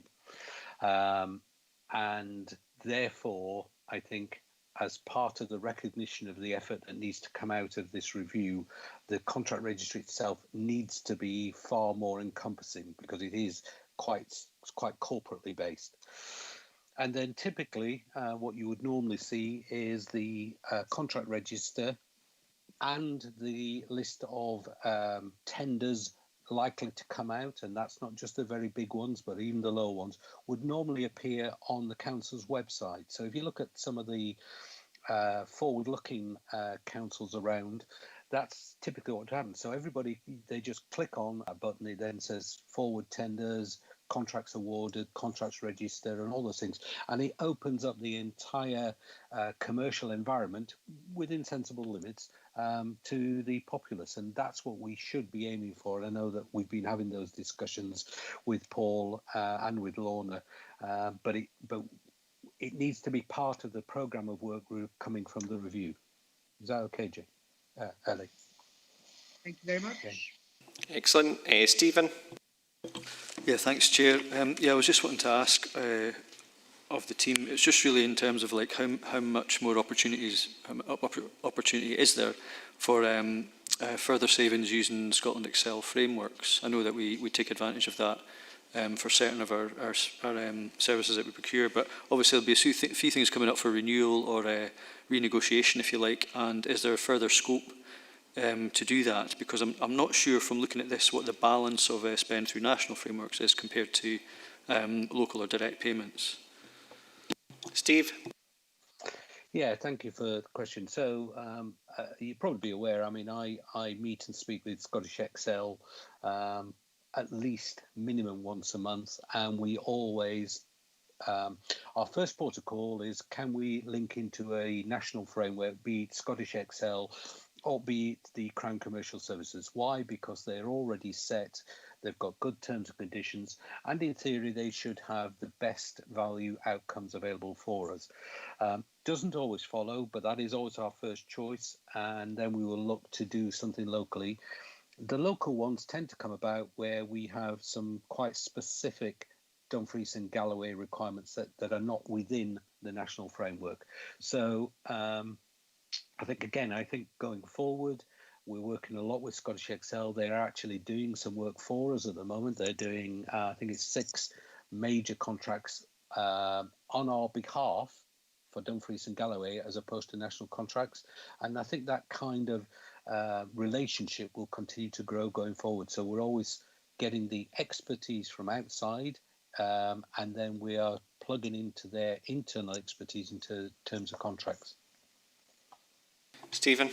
Yeah, thanks for that, and that's helpful to know. So in terms of Scotland Excel and what the balance of our spend through that, and then from locally, is there a sort of indication of what that might look like in terms of millions of pounds? Steve? Thank you, Chair. I'll have to come back to you on that. I'll come back direct to you on that, Stephen, if I may. Okay, I've got no other members who wish to make a point in this, so I think it's fair to say that we have reviewed the annual report. Are we happy, are we content to agree it, the procurement annual report, and obviously with the caveat of the addition that Jane had alluded to, and also to note that it shall be published on the council website as required by the Procurement Reform Scotland Act 2014. Happy to agree? Okay, agenda item 13 is the Annual Treasury Management Report 2019-20. The Council is required to receive an Annual Treasury Management Report for 2019-20, setting out the Council's approach to management of investments, cash flows, banking, money market and capital market transactions. The report ensures compliance with the reporting requirements as set out in the SIPFA Code of Practice on Treasury Management. The report sets out the performance following the financial year end of Treasury Management activities compared to the published strategy agreed at full council on the 28th of March 2019. Karen Donaldson is here to address any member questions. Is there any questions from members? Ivor? Chair, I noticed that, would it be about the end of March or middle of March, there was a decrease in the 50-year percentage target. Would that have been a good time to lock more money into a longer term loans if there is going to be, well, my view is we'll have to pay COVID back some way, so that will usually be a possible tax, but I don't speak to the Chancellor that often, so I can't tell you what that's going to be. But if that comes, we could look at inflationary factors coming in on the back of that, so we could see interest rates maybe having to go up to stall that sort of inflationary thing. Should we have been looking earlier in the year to lock into some of these longer term rates if short term rates start to rise? Karen? Yeah, thank you. I'll take that. To be honest, yes, the borrowing rates did reduce in March due to the market volatility due to COVID, but also at that time we had to kind of appreciate, obviously there was the report to the ad hoc COVID subcommittee about the level of grant funding that we were getting in early April as well, so we've got to take that into account. And I mean, the council policy at the moment is that we don't borrow in advance of need, and as you can see from the report, there was no need to borrow last year to support our capital programme, so therefore if we had taken advantage of those lower rates, we would have probably been in a position where we were going to need to do sort of significant investment, which is not our sort of policy. Is we tend to not do that and just borrow when we need to. I mean, we know that COVID-19 is going to continue to have uncertainty in the markets, and obviously wider considerations as referenced in the report. The PWLB had a consultation out at that time about reversing the 1% increase they put on the rates back in October. There's still hope that that might be partially reversed, so we might even see sort of further reductions through this year. But again, as you can see from the report, our capital programme is fairly reduced to what it's been in previous years, so we've not really got an immediate need to do any external long-term borrowing. However, we will keep continuing to monitor the rates, and obviously we know we're going to have significant investment in a couple of years' time, particularly for potentially Dumfries Surrounding Town Phase 2, depending on how that goes. So certainly something we're watching, but we've obviously got to balance that between not borrowing before we need the money as well, because obviously there's a cost to carry long-term borrowing. So it is a bit of a balancing act, but certainly something that we do keep an eye on. Okay, thank you. I haven't got any. Oh, Stephen? Sorry, Chair, I should have used the MS Teams there, but it's actually on page 212, and I don't know, there's a wee flag goes up my mind every time I see £3 million, but just there it talks about a sort of investment taken for Lancashire County Council, amount 3 million, rate 0.95%, terms to 28th of June 2019. Does that coincide, hopefully not, in any way with the discussion we've had recently about short-term pension fund cash flow management? Karen? Yeah, I mean, the cash flow management obviously is an ongoing thing, and cash flows do fluctuate by millions of pounds week to week. Obviously, that decision for Lancashire County Council, the actual investment was placed on the 28th of March, well in advance of the transaction with the pension fund in June. So absolutely no issues with that being an influencing factor to that decision. Okay. I've got no other members wishing to come in, so we'll move to the recommendations. Are members happy to note 1, 2 and 3 on block? Thank you. Item number 14 is implementation of Financial Code 11 debt write-offs. This report is brought forward to provide details of debts written off under delegated procedures over the 6-month period to the 31st of March 2020 for member scrutiny. Details of all write-offs are reported to this committee for scrutiny twice yearly. The report sets out the conditions for a debt to be written off as not recoverable and the efforts which are made to recover debt. Members should note that despite a debt being written off where circumstances subsequently change, the Council does actively pursue debts that have been written off, and the report contains examples of where this has been successful. Lindsay Wilson is here to answer any member questions. Is there any questions from members? Ivor? Are any of these accruals? Lindsay? No, Chair. They're all real debts, and we operate on a cash basis in terms of sort of council tax, non-domestic rates, and sundry debtors. So no, there's no accruals. Malcolm?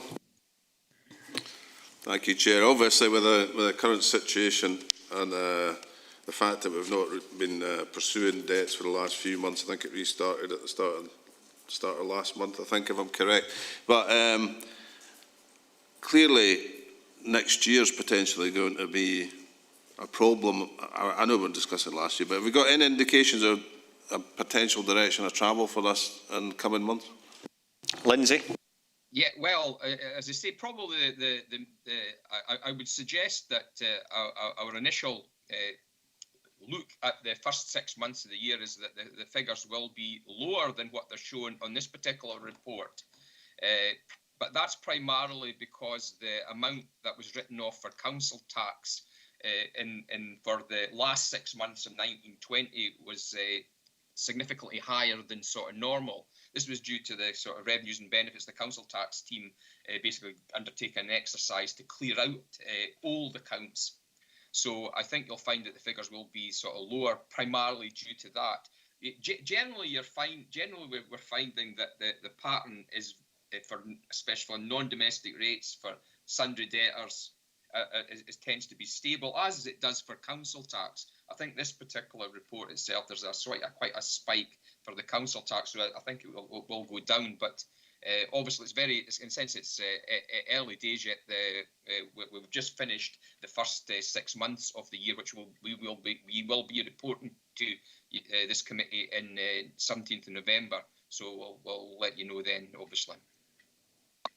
Okay, I've got no other members who have said they want to come in, so we're happy to note and scrutinise the write-offs and agree recommendations 1 and 2. Thank you. Item number 15 is the Old Luce Development Trust Community Asset Transfer Request for Lorry Park, North Street, Glenluce. This report presents members with a proposed community asset transfer request for the Lorry Park at North Street in Glenluce, detailed in the appendices to the Old Luce Development Trust. This request was considered by Wigton Area Committee on the 2nd of September 2020, and their recommendation is set out at paragraph 3.6 of this report. Colin Freeman is here to assist members with any questions, and I will open it up to members for any questions. Ronnie? Thank you, Chair. I've got a lot of concerns about this and the next item, but we're dealing with this item first. I think this is a public car park, and whether the public will have accessibility to that car park in the future will be up to this group. So they will lose that ability to have that car park. I know it's in a bad state just now, but you know it's still there, and I believe it's being used as a lorry park at night as well.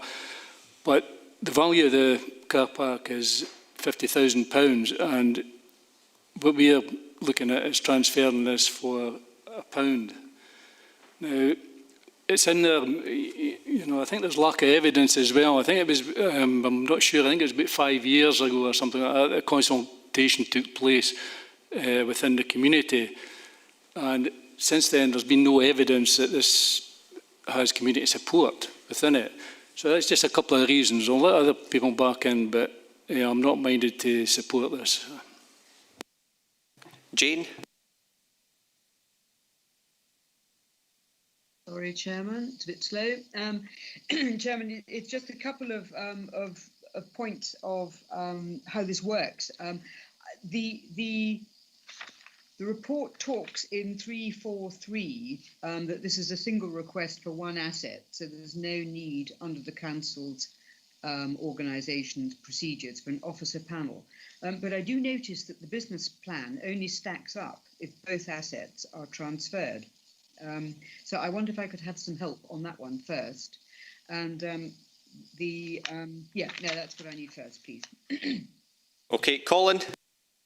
Thank you, Chair. Each community asset transfer request must be considered on its own merits, hence the reason for two reports. However, the Old Luce Development Trust did decide to produce a combined business plan that deals with both proposals. They have made it known that should one or the other proposal be refused, they will consider both requests and whether they want to continue or withdraw them. Jane? Right now, I think that probably explained it, but it's, yeah, well, okay, I'll leave it there for the time being. Elaine? Thank you. In 3.3.4 states that the asset has been valued at £50,000. However, in the document that Old Luce Development Trust has submitted, it states that the lorry park has been valued at £100,000. So my question is, really, even if it's £50,000, how is £49,999 proportionate due to the level of social value and economic benefit? I mean, I just don't see that being, where is the analysis of the social value and economic benefit that comes up to £499,999, never mind £99,999 if the valuation that they state is actually correct. And I'm also a little bit concerned that they say that community ownership would add to the trust's asset register, which that doesn't seem to be the correct motivation for a community asset transfer. Colin? Thank you, Chair. The Old Luce Development Trust had their assets valued by their own independent valuer. We base the information in a report on our own valuation of the asset, and which is £50,000. Before we validated the request, we did have a back and forward process with the Old Luce Development Trust to try and encourage them to detail more in the business plan where the social value return would come from. The unfortunate thing is, I think it is what it is. It's a car park, and there's no real in-depth social value linked to the car park, hence the figure of, I think it's £1.80 return for every pound invested. So hopefully that answers your question, Councillor. Elaine? So there wasn't actually, the exercise on social value wasn't done for this particular cap transfer, was it? I mean, I'm just struggling to see what the economic benefit is. Chair, the trust themselves have really struggled to illustrate any economic benefit from it. What they are proposing to do in the future is to possibly generate some income for themselves from the car park by introducing electric car charging points. However, that doesn't transfer to economic benefit for the community. It's economic benefit for the trust themselves. Okay. Katie? Thank you, Chair. Obviously, there's a lot of detail in the business plan that's been put forward. And I guess I first of all just want to thank Colin and Ingrid for coming to speak to the report today. Members may not be aware that there were two other officers who have worked very closely with the communities this last couple of years in trying to progress this. And unfortunately, both those officers are not available to come and speak to this report presently. So thank you, Ingrid and Colin, for taking this forward. the first point I wanted to just sort of clarify, I mean, Councillor Nicholson makes reference to community consultation in the past. However, the report and the business plan makes reference to consultation that was taking place in 2019 for support, and that's detailed within the business plan. So clearly they have demonstrated that there is community support there. Certainly the item has the trust does sit with members, as I alluded to at the very start of the meeting today, within the Community Council, and it is supported within the Community Council. And certainly the mention of having a trust asset register, well, all our community councils have an asset register as part of their scheme of establishment. So to me, I think that's actually good governance practice. We encourage all organisations to do that. To say that the trust is not going to be there for benefit of the community it's fairly far-fetched, I would say. And certainly looking at the legislation, the assumption is that we as a local authority, and it's written quite clearly in the report here today, that the authority must agree to the request unless there is reasonable grounds for refusing it. Now, members will see also within the report that at Wigton Area Committee there was a third option put forward, and that option was put forward by myself, and that was to agree to the transfer, but with evidence of the trust had sought to seek funding to support that, to make a larger contribution than just £1. However, I have had various discussions with council officers, and I've been approached by members of the community, and it has been raised within community council public meetings that the trust feel that they were never asked to contribute more than that. And in fact, it is actually stated in the business plan that the application was due to go in late August in 2019, and our own policy to request evidence wasn't actually changed until December 2019. So would it be reasonable to refuse an application on that grounds when the dates are so closely aligned? And my view personally is it wouldn't be reasonable. There is the question that is brought up by Councillor Murray about the value of the asset, and I think that's really important because there is a different valuation that the council have put on, both this property and the subsequent one that is different to what the business case alludes to. And it would be really useful to know, because again within our own policy it states that Dumfries and Galloway Council will, wherever possible, provide a property report for each asset to be transferred. So I guess my question would be, have we got that full report that's within our own policy? And can we have that for the lorry park? I mean, I'll put it on record now that I would like that report also for the subsequent. Obviously, we cannot look at these applications together.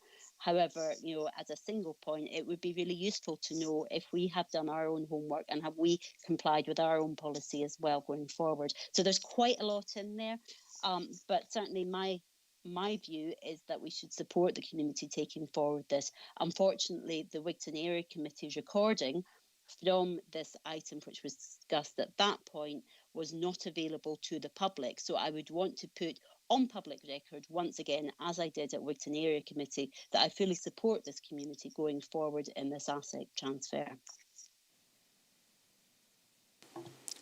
Andrew Custy. Thank you, Chair. Can you hear me? Hello? Yeah, we can hear you. So, just a small point of amendment here. In 6.2 the amendment, my second name's spelt wrong. I don't think that'll make any difference, but just for that to be fixed. I recommend and move that we go with the recommendation from the Area Committee. I'm absolutely satisfied that there's plenty of public support, and I don't entirely see this car park as a huge asset to the council. I think we would actually be saving a bit of a headache from ourselves by accepting this asset transfer. Okay, so I've got nobody else who is wanting to speak, so I will move to the recommendations at this stage. So first of all, and I'll take them each in order, one is to consider the Old Luce Development Trust business case, which I think we have done. 2, to note the recommendation of the Ordinary Committee, which we have done. 3, which is to consider whether or not the discount requested by Old Luce Development Trust, detailed at paragraph 3.3.4, is proportionate and would deliver best value to the Council. I think it's fair to say we've considered it. I think it's also fair to say that there's probably a disagreement there, but the recommendation is to consider, and we have done that. Item number 4 is to note the decision options available to members following their considerations, and then item number 5 is to agree to the options. So I can see Elaine has got a hand up. Thank you. I want to move against the community asset transfer on the basis that it would not deliver best value to the Council and there's a lack of evidence for sustainability. Okay. Ronnie? Quite happy second. Okay, and then do we have a proposal? I think Andrew had highlighted that he had a proposal different. Andrew Giusti, do you want to make up a separate proposal? Chair, I believe that I have already moved that we go with the recommendations of the area committee, and I've got a seconder from Katie Hagman. Okay, can we have that? Do you want to state it for the record that you're seconded, Katie, and not in the chat? Because that's what the chat function's there for. Yep, certainly, Chair. I moved that we support that, but clearly Andrew has got in there to formally propose that motion. So yes, I'm happy to second that. Thank you. Okay, Nick, can I ask you to read out the motion and amendment, please? Thank you, Chair. Yes, we have a motion proposed by Councillor Giusti, seconded by Councillor Hagman, and that is to go with the recommendations as set out in the report and to support the transfer. The amendment proposed by Councillor Murray and seconded by Councillor Nicholson is not to support the transfer on the basis that it does not deliver best value or that it is a sustainable proposal. Okay, I'll move to the vote. Chair? Amendment. Vice Chair? Motion. Councillor Brodie?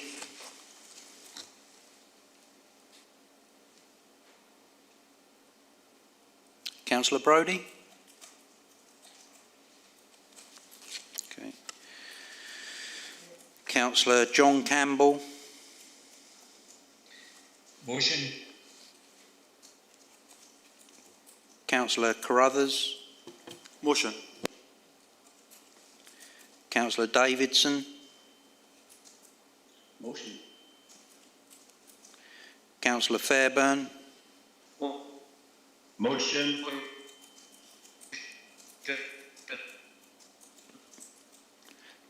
Is that Councillor Brodie there?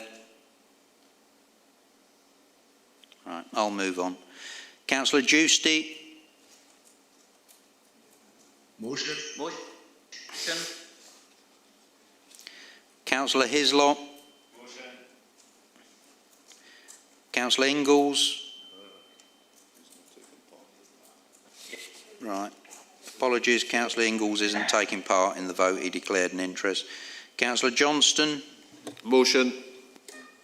I think Councillor Lever's not present. Councillor McKee? Yes, I am. Okay, apologies, Councillor Lever. I didn't see you sneak up there. Councillor Lever?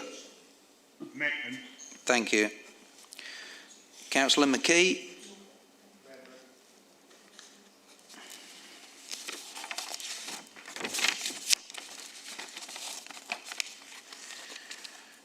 Councillor McClelland?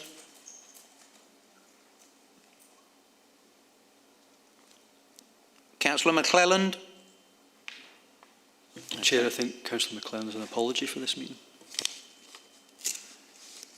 Wasn't given. Councillor Maitland? Amendment. Councillor Murray? Amendment. Councillor Nicholson? Amendment. Councillor Sloan isn't present. Councillor Thompson? Motion. Are you happy that I try Richard Brodie once more? He has put motion in the chat. Right, okay. Can you hear me, motion? Right, is that you confirming motion, Councillor Brodie? Yes. Thank you.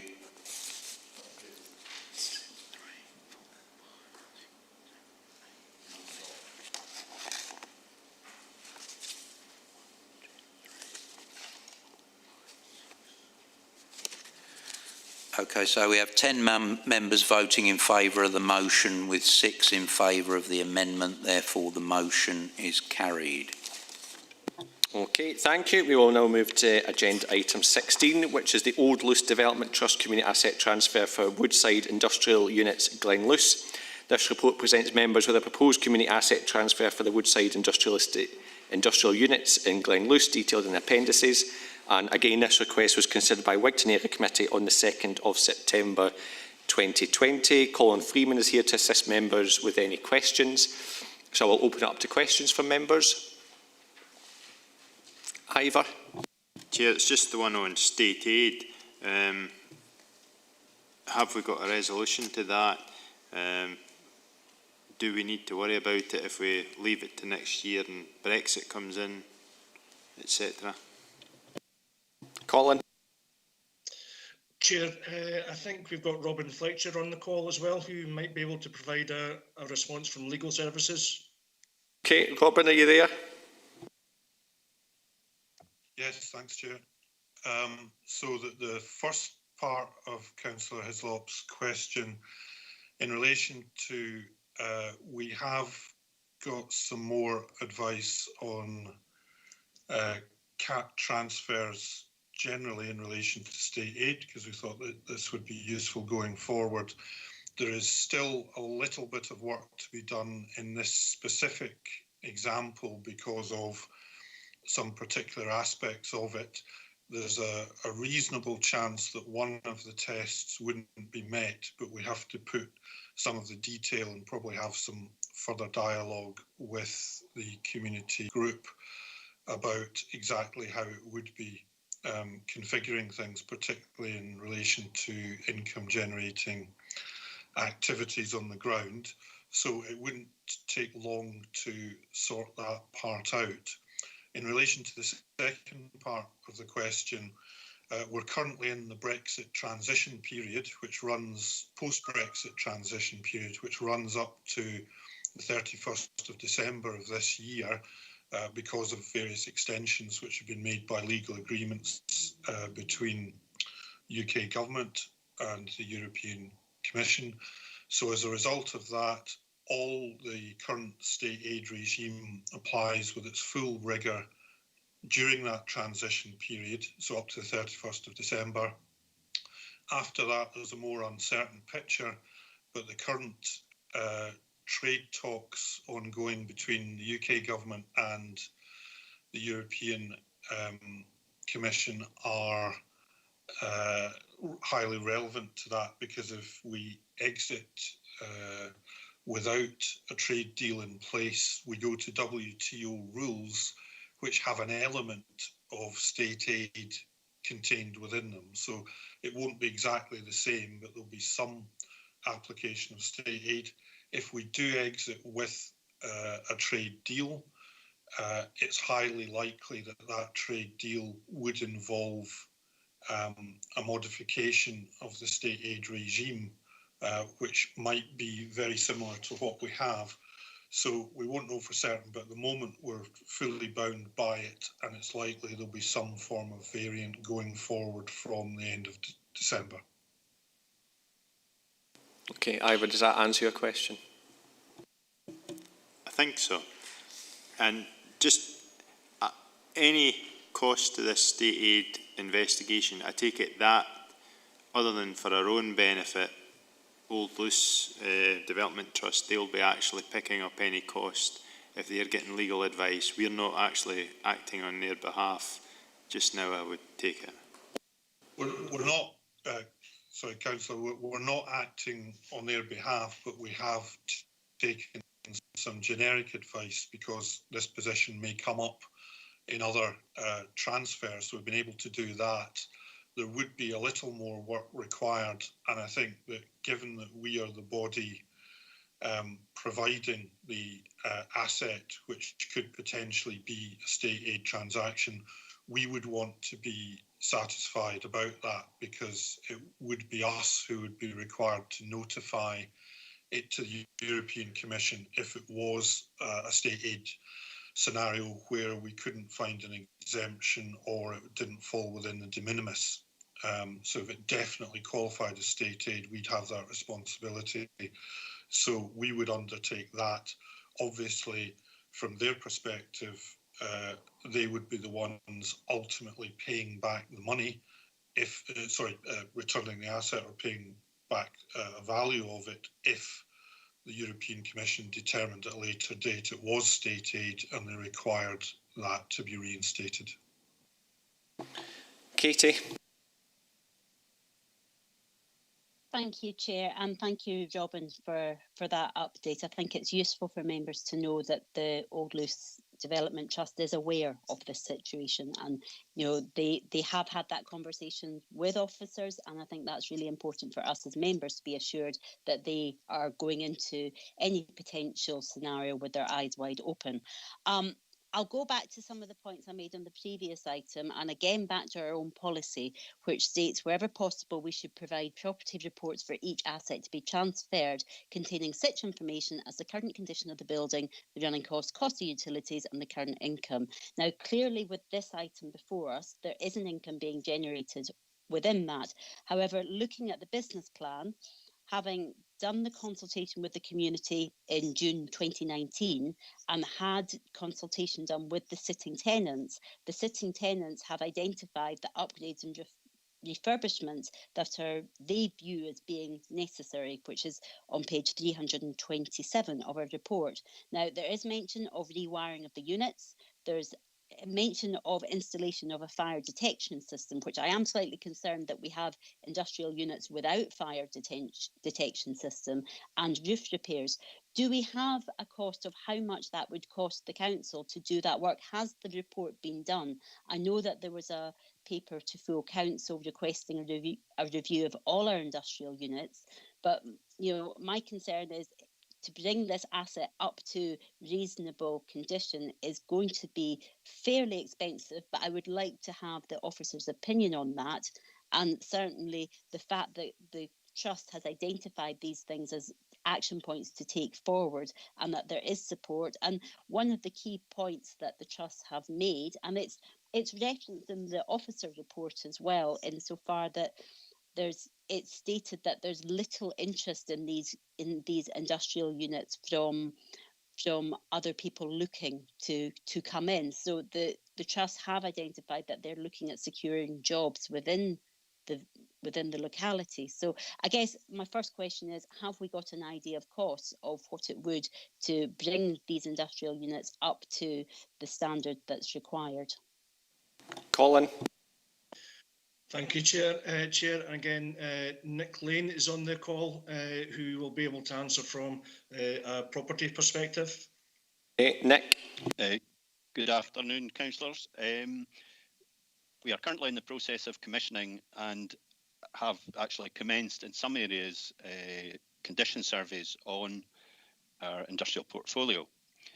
I should point out at this stage that the current lease that our tenants have with us place all of the statutory requirements for compliance with health and safety issues such as fire suppression systems or fire detection with them. So, and also the repairing and maintaining responsibility lies with the tenant. So following on from when we receive the condition survey, we will be contacting tenants to make sure that they're complying with the terms of their lease. So any repairs and maintenance will fall to the tenants. They're responsible for that. Thank you, Chair. And thanks for that, Nick. In terms of that lease, if the tenants come back and say that they're not prepared to rewire and re-roof essentially the properties, would that in effect end their tenancy, and we would then in fact lose that income, and what would be the likelihood that we would then be I think, to be honest, Katie, I am going to have to cut you off there, because we can't publicly discuss a legal agreement that we have with another organisation. I appreciate that, Chair. I think my final point that I would probably go back to is hanging this on the legislation. The legislation does state that we, as a local authority, have a duty to transfer these properties unless it's reasonable not to. And I don't see the reasonableness within this to refuse this application. So I guess I would propose the motion that we do go with the recommendation. However, I note that there is the option to potentially put back some clauses or claw back, and the fact that we have got sitting tenants, I think it would be pertinent to maybe discuss that if the asset was to be agreed to transfer. But certainly I'll put that point forward. Thank you. Okay, I will come to the recommendation soon. I've got a long list of people wanting to come in to speak on this item. So first of all, Elaine. Thanks, Chair. I think my concerns on this transfer are similar to the previous ones, but even more so, given that this is actually an asset which generates an income to the council, and by transferring it, we will be creating a budget pressure on the council.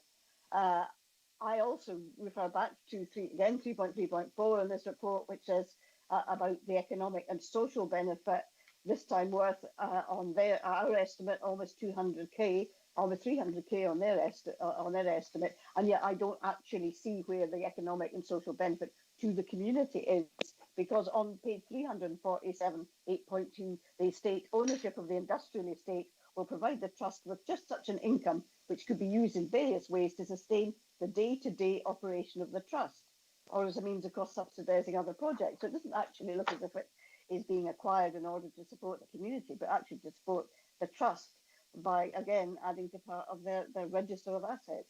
So I do not believe that this would deliver best value for the council, and I believe that is a reason to oppose the transfer. Colin. Thank you, Chair.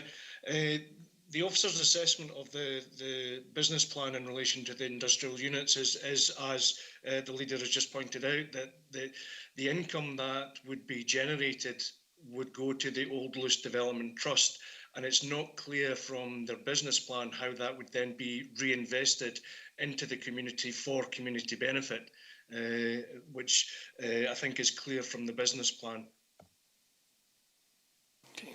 Jock. Aye, thanks, Chair. Well, if somebody wants to buy a building and it's no in good nick, there's no way the seller's got to bring it up to good nick for them to have it. I'm very concerned actually at what's happening here. It's a building that's in use, and I don't see why we should give it away to somebody else. If we do things like that, there's no reason why a group couldn't come along and say, right, I want a council building in Dumfries, the big building sitting in English Street, and I'll give you £1 for it. And we're expected to go through the process to try and sell it. And the same could happen down in Stranraer, Wigton, and every other place in Dumfries and Galloway. I think it's an absolute nonsense that this is even here. It's an asset which is operating, there's people in it and they're using it, they're comfortable in it, and unless they're wanting to move and leave it empty, until it's empty, I don't think we should be looking at transferring it to anybody else, much less than for £1. Okay, thanks, Jock. Dick. Can you hear me? Yes. All right, good. Right, so I think this is completely different from the last item, because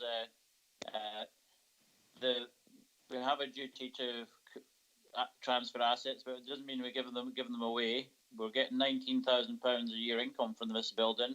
What are we going to cut in services to pay for that? So maybe the movers of the motion will tell us that. So I think that there has to be some. If we're going to transfer this, there's got to be a reasonable sum in return. Thanks. Okay, Ronnie. Can I just go back a bit? I'm not quite sure about the state aid challenge that's there, because it's my understanding that the Trust had been advised that if we agree to this transfer, there is a high probability that this will state aid. And their transfer can only go to approval by the European Commissioner. Am I right on that? And also, if the transfer goes ahead, if he has a complainant against that, what happens to that? What happens in that case? If I was somebody that went against it and complained it, what happens in the process to that? Does that stop? Is there a reputational damage to the council if it goes that way? Is there, I completely agree with Dick might say stand back in surprise at this. I completely agree with Councillor Brody that losing £20,000 a year does create a budget challenge for this council, and when we don't have to do it. Councillor Hagman said about a duty transfer, and she thinks there's no reasonable cause not to transfer. I completely disagree with that on the basis of the ambiguity of the state aid and the budget pressures and the whole aspect, which we should be looking at as a council as well. When we transfer properties, whether we still have a use for them, whether it's we do have money on them, coming back from them, and perhaps that's a policy thing that we may have to look at in the council in the future. Okay, I'll bring in Robin on the state aid issues. Thanks, Chair. On the state aid side, obviously the transfer value as it is at the moment contributes to the state aid position, potential for state aid position, and then obviously the income as well, if it can't be shown to be benefiting the community but is done on a more commercial basis, is something else that again contributes to that position. It's not conclusive because of other factors, but I think what we are doing at this stage is trying to find out as far as we can whether there would be a state aid issue, and we suspect it's highly unlikely if there is identified as still remaining a state aid issue that the community body would wish to go ahead in those circumstances. So I think that has to be recognised. Obviously, we seek to avoid having any state aid situations because there is potential reputational damage to us as the body who contributed to that state aid position arising in the first place, even though the monies are ultimately recovered from another party. I think the issue of other complainants or other bodies coming into the process and the crossover with the community transfer legislation is something I'd perhaps ask if Colin might have a view on. But as far as state aid goes, I think we're seeking to discover that as far as possible and take a view on that before things are ultimately finalised. And obviously, I think we've given the outlines of if there is still a problem there, where that would lead. Okay, I'll bring Colin in. I think one of the issues that we're coming up to is what is a reasonable reason for refusing a community asset transfer. Now, I wonder, now obviously that reasonable is going to mean different things to everybody, which is firstly the first part of the problem. But I wonder if Colin can give us a little bit of explanation as, what is determined as a reasonable. I had a look at a case where there was a council depot and there had been a community asset transfer request to East Lothian Council.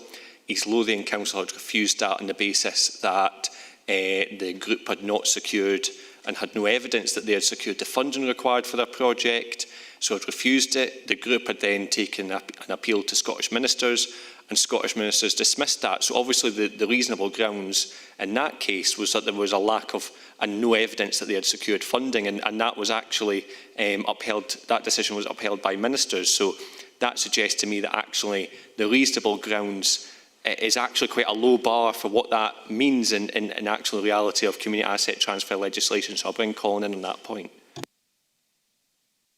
Thank you, Chair. Yeah, the Scottish Government doesn't provide us with a list of what reasonable grounds could look like.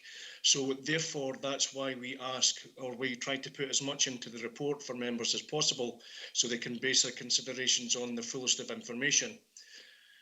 Our procedure and the Scottish Government's guidance is quite clear that we can't base our decision purely on finance.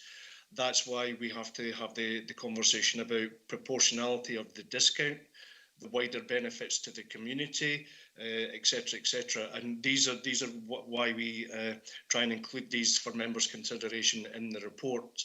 And hopefully we've given members enough information in terms of best value, is there socio-economic benefit, is there health and well-being benefits presented by this proposal, and therefore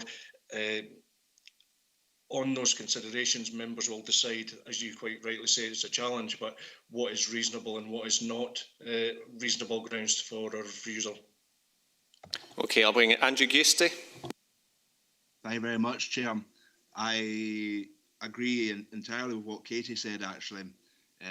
She's very much echoed a lot of the sentiments I had at the area committee, and I'm glad that she said them.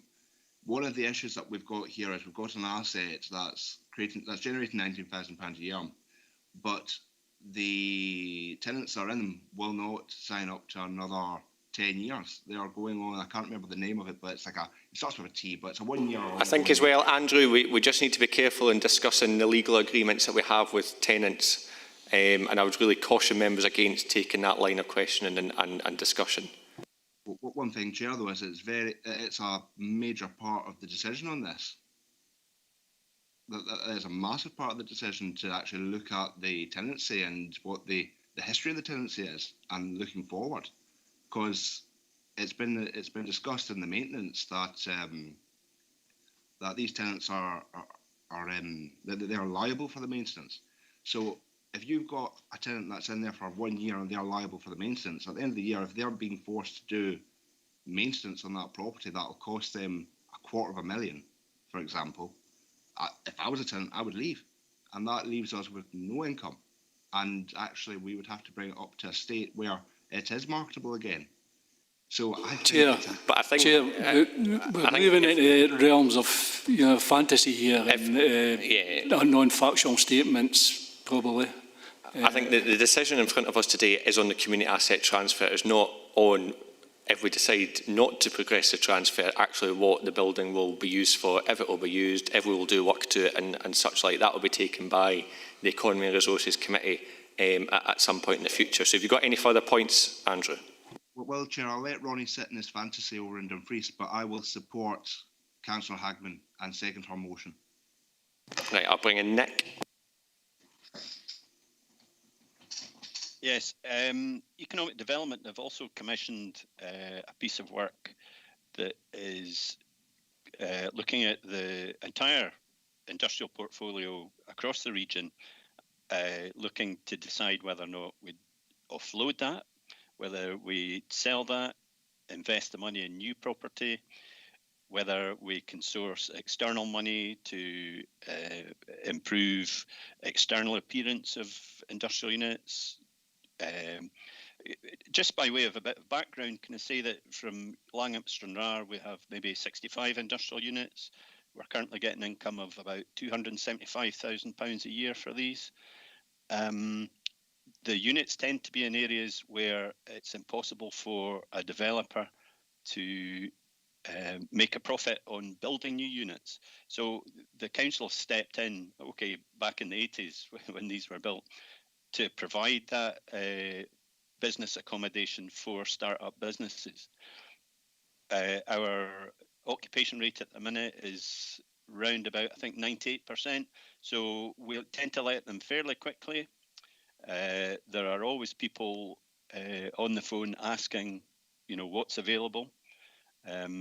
Locations don't always suit our prospective tenants. Anyway, I hope you find that useful. Thank you. Right, I've still got a list of speakers. So first of all, I'll bring in Jeff. Thanks, Nick. That was very useful, and it is speculation about whether we would be able to lease these or not. I mean, I can see from the benefit of the 1,000 people or so who live in Old Luce, the transfer of a property's worth £200,000 for £1 is very much towards a community benefit. But what it also does, it creates a budget pressure of 19,100, which has to be shared by the 140,000 people across Dumfries and Galloway, larger community, which they have to meet. And I don't see how it benefits the communities within my own ward, the Locker ward in Dumfries. So I would move against this.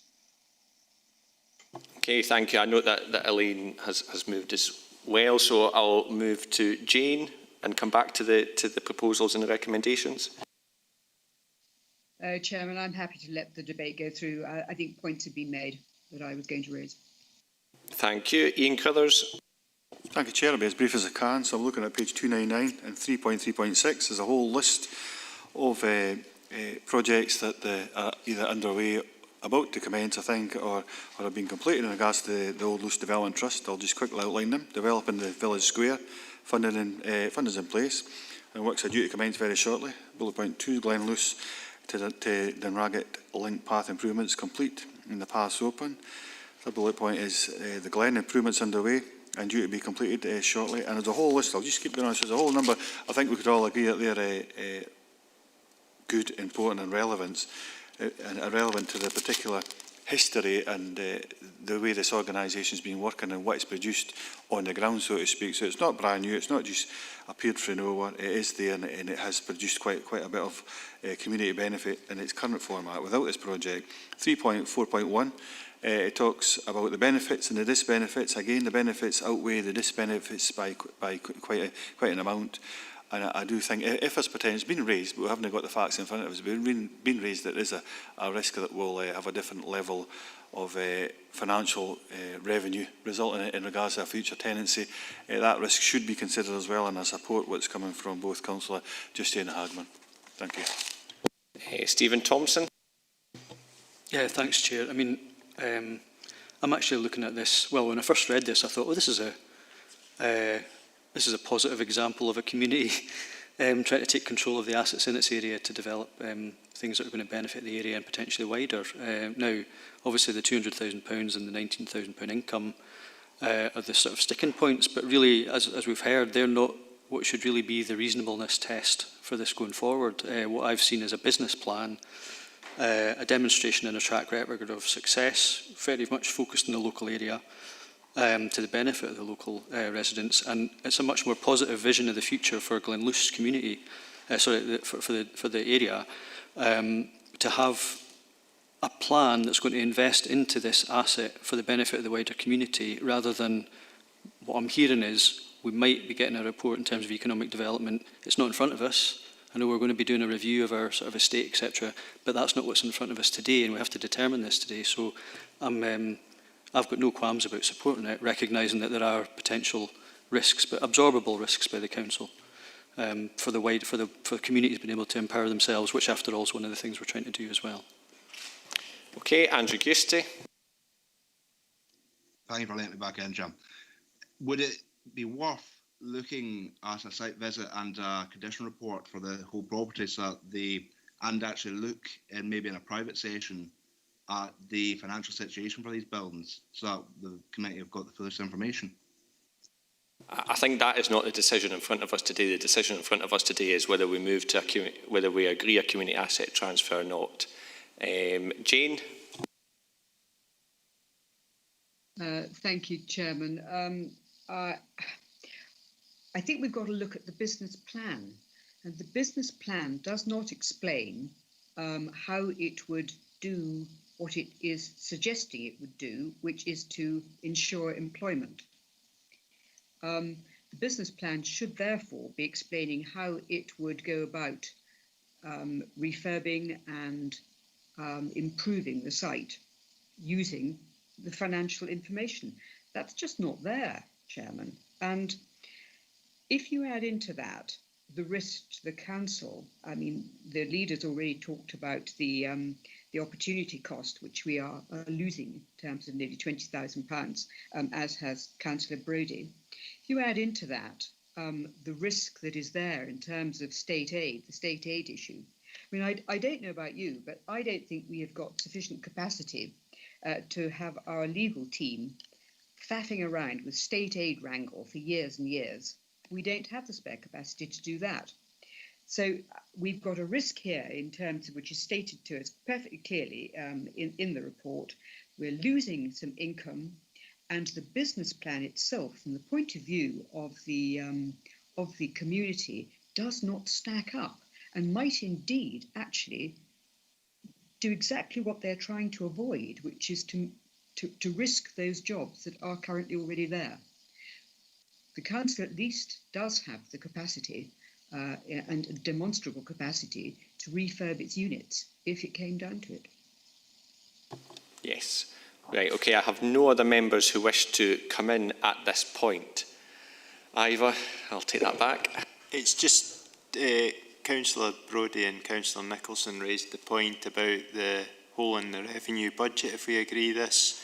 I don't know if the rules have changed, but in the olden days, if you brought forward a sort of proposal to spend money over and above the budget, you would then have to actually balance that with a saving.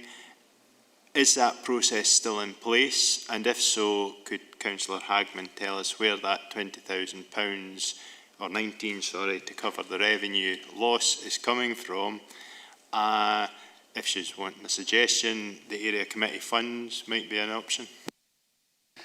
Robert Burns isn't alive these days, so in the olden days maybe isn't a way to look. I think there is a process issue here about the budget pressure, and I think it would be quite clear that if members agree to this CAT transfer today, it is members creating that budget pressure. Now, of course, Council has puts forward a proposal there, but I think it would be good to get some advice from members actually on that process of members creating a budget pressure.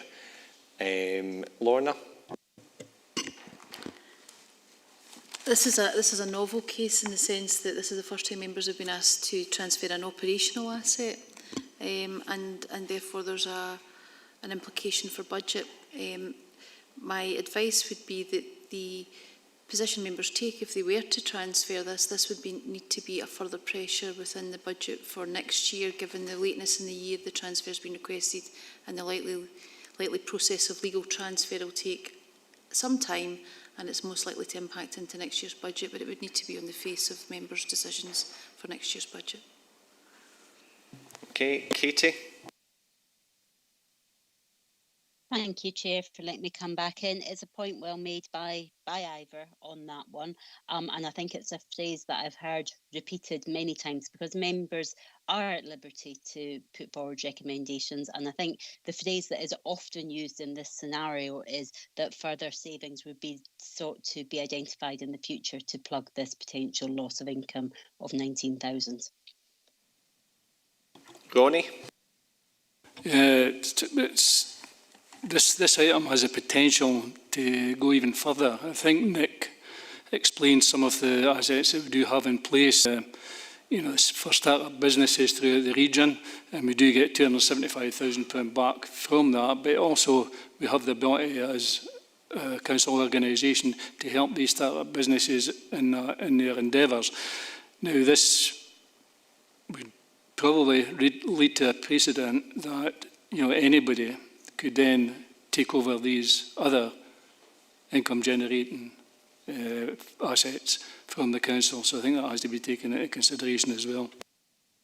I think I'm going to start to bring the debate to a close, because we've had a number of good contributions. I do think there's been a number of issues highlighted. I think actually one of those is that there's a lot of things that this council has done, and actually it's one of those things that it's done that has been really beneficial to communities, and actually, I think there'll be many of us who've learned about actually how many industrial units we have, and as Jane has alluded to, if there was to be a failure to secure tenants in the future, actually it's about responding to the needs of local businesses, and the council is well placed to do that where required. So I think there's been a number of issues discussed.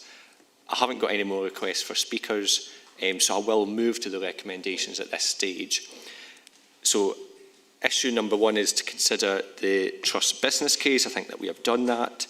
Item 2 is to note the recommendation from Wigton Area Committee in relation to the transfer request. That has been done. Item number 3 is to consider whether or not the discount requested by the Old Luce Development Trust is proportionate. I think it's fair to say that again on this item we are disagreeing on that, but we have nonetheless considered it. Item number 4 is to note the decision options available to members following their considerations. And lastly is to agree to the options. So I see that Elaine has her hand up. Thank you, Chair. I want to move that we do not transfer the asset on the basis that it will create a budget pressure for the council, that it possibly contravenes state aid rules, and that it doesn't demonstrate £199,999 worth of social value and economic benefits to the community. Ronnie? Yes, happy second. Do we have a proposal contrary to that? Chair, I think what you may find, if I can come in, I actually proposed the motion previously that we go with the Area Committee recommendations with the caveat, as prompted by Councillor Hislop, that we look to identify savings, further savings in the future budgets to plug any potential loss of income. Okay, and do you have a seconder?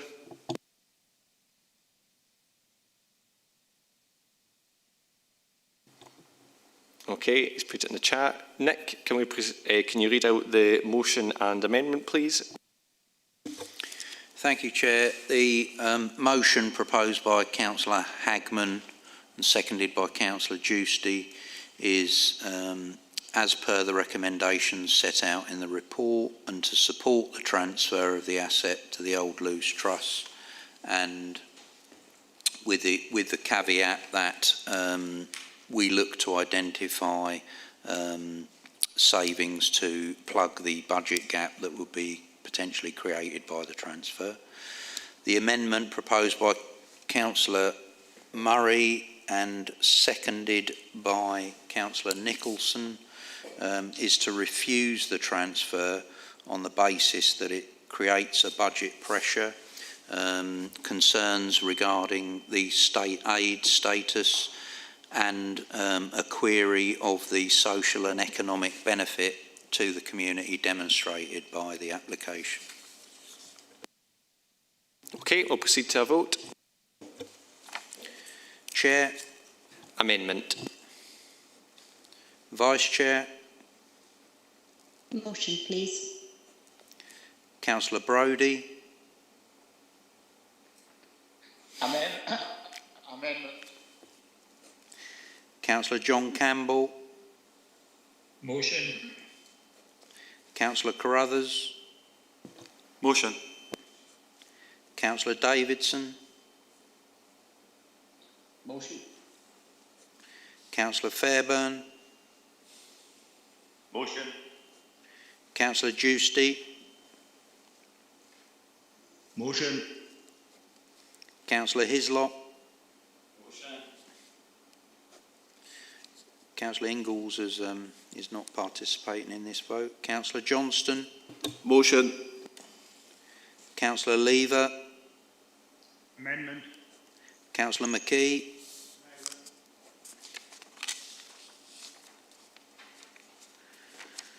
Councillor McClelland is not present. Councillor Maitland. Amendment. Amendment.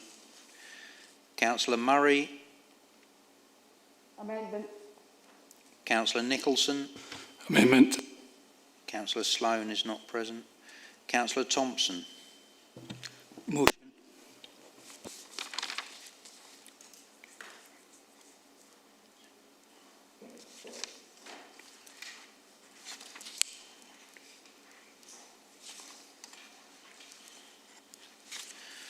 So we have 9 members voting in favour of the motion with 7 for the amendment. Therefore, the motion is carried.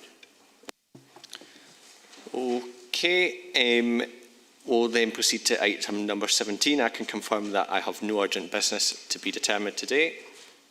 Stephen? I think there was the idea that we would take care of the actual decision of whether or not to transfer and sort of conclude that and then determine if there was any conditions to be attached to that. Oh, nobody. All right.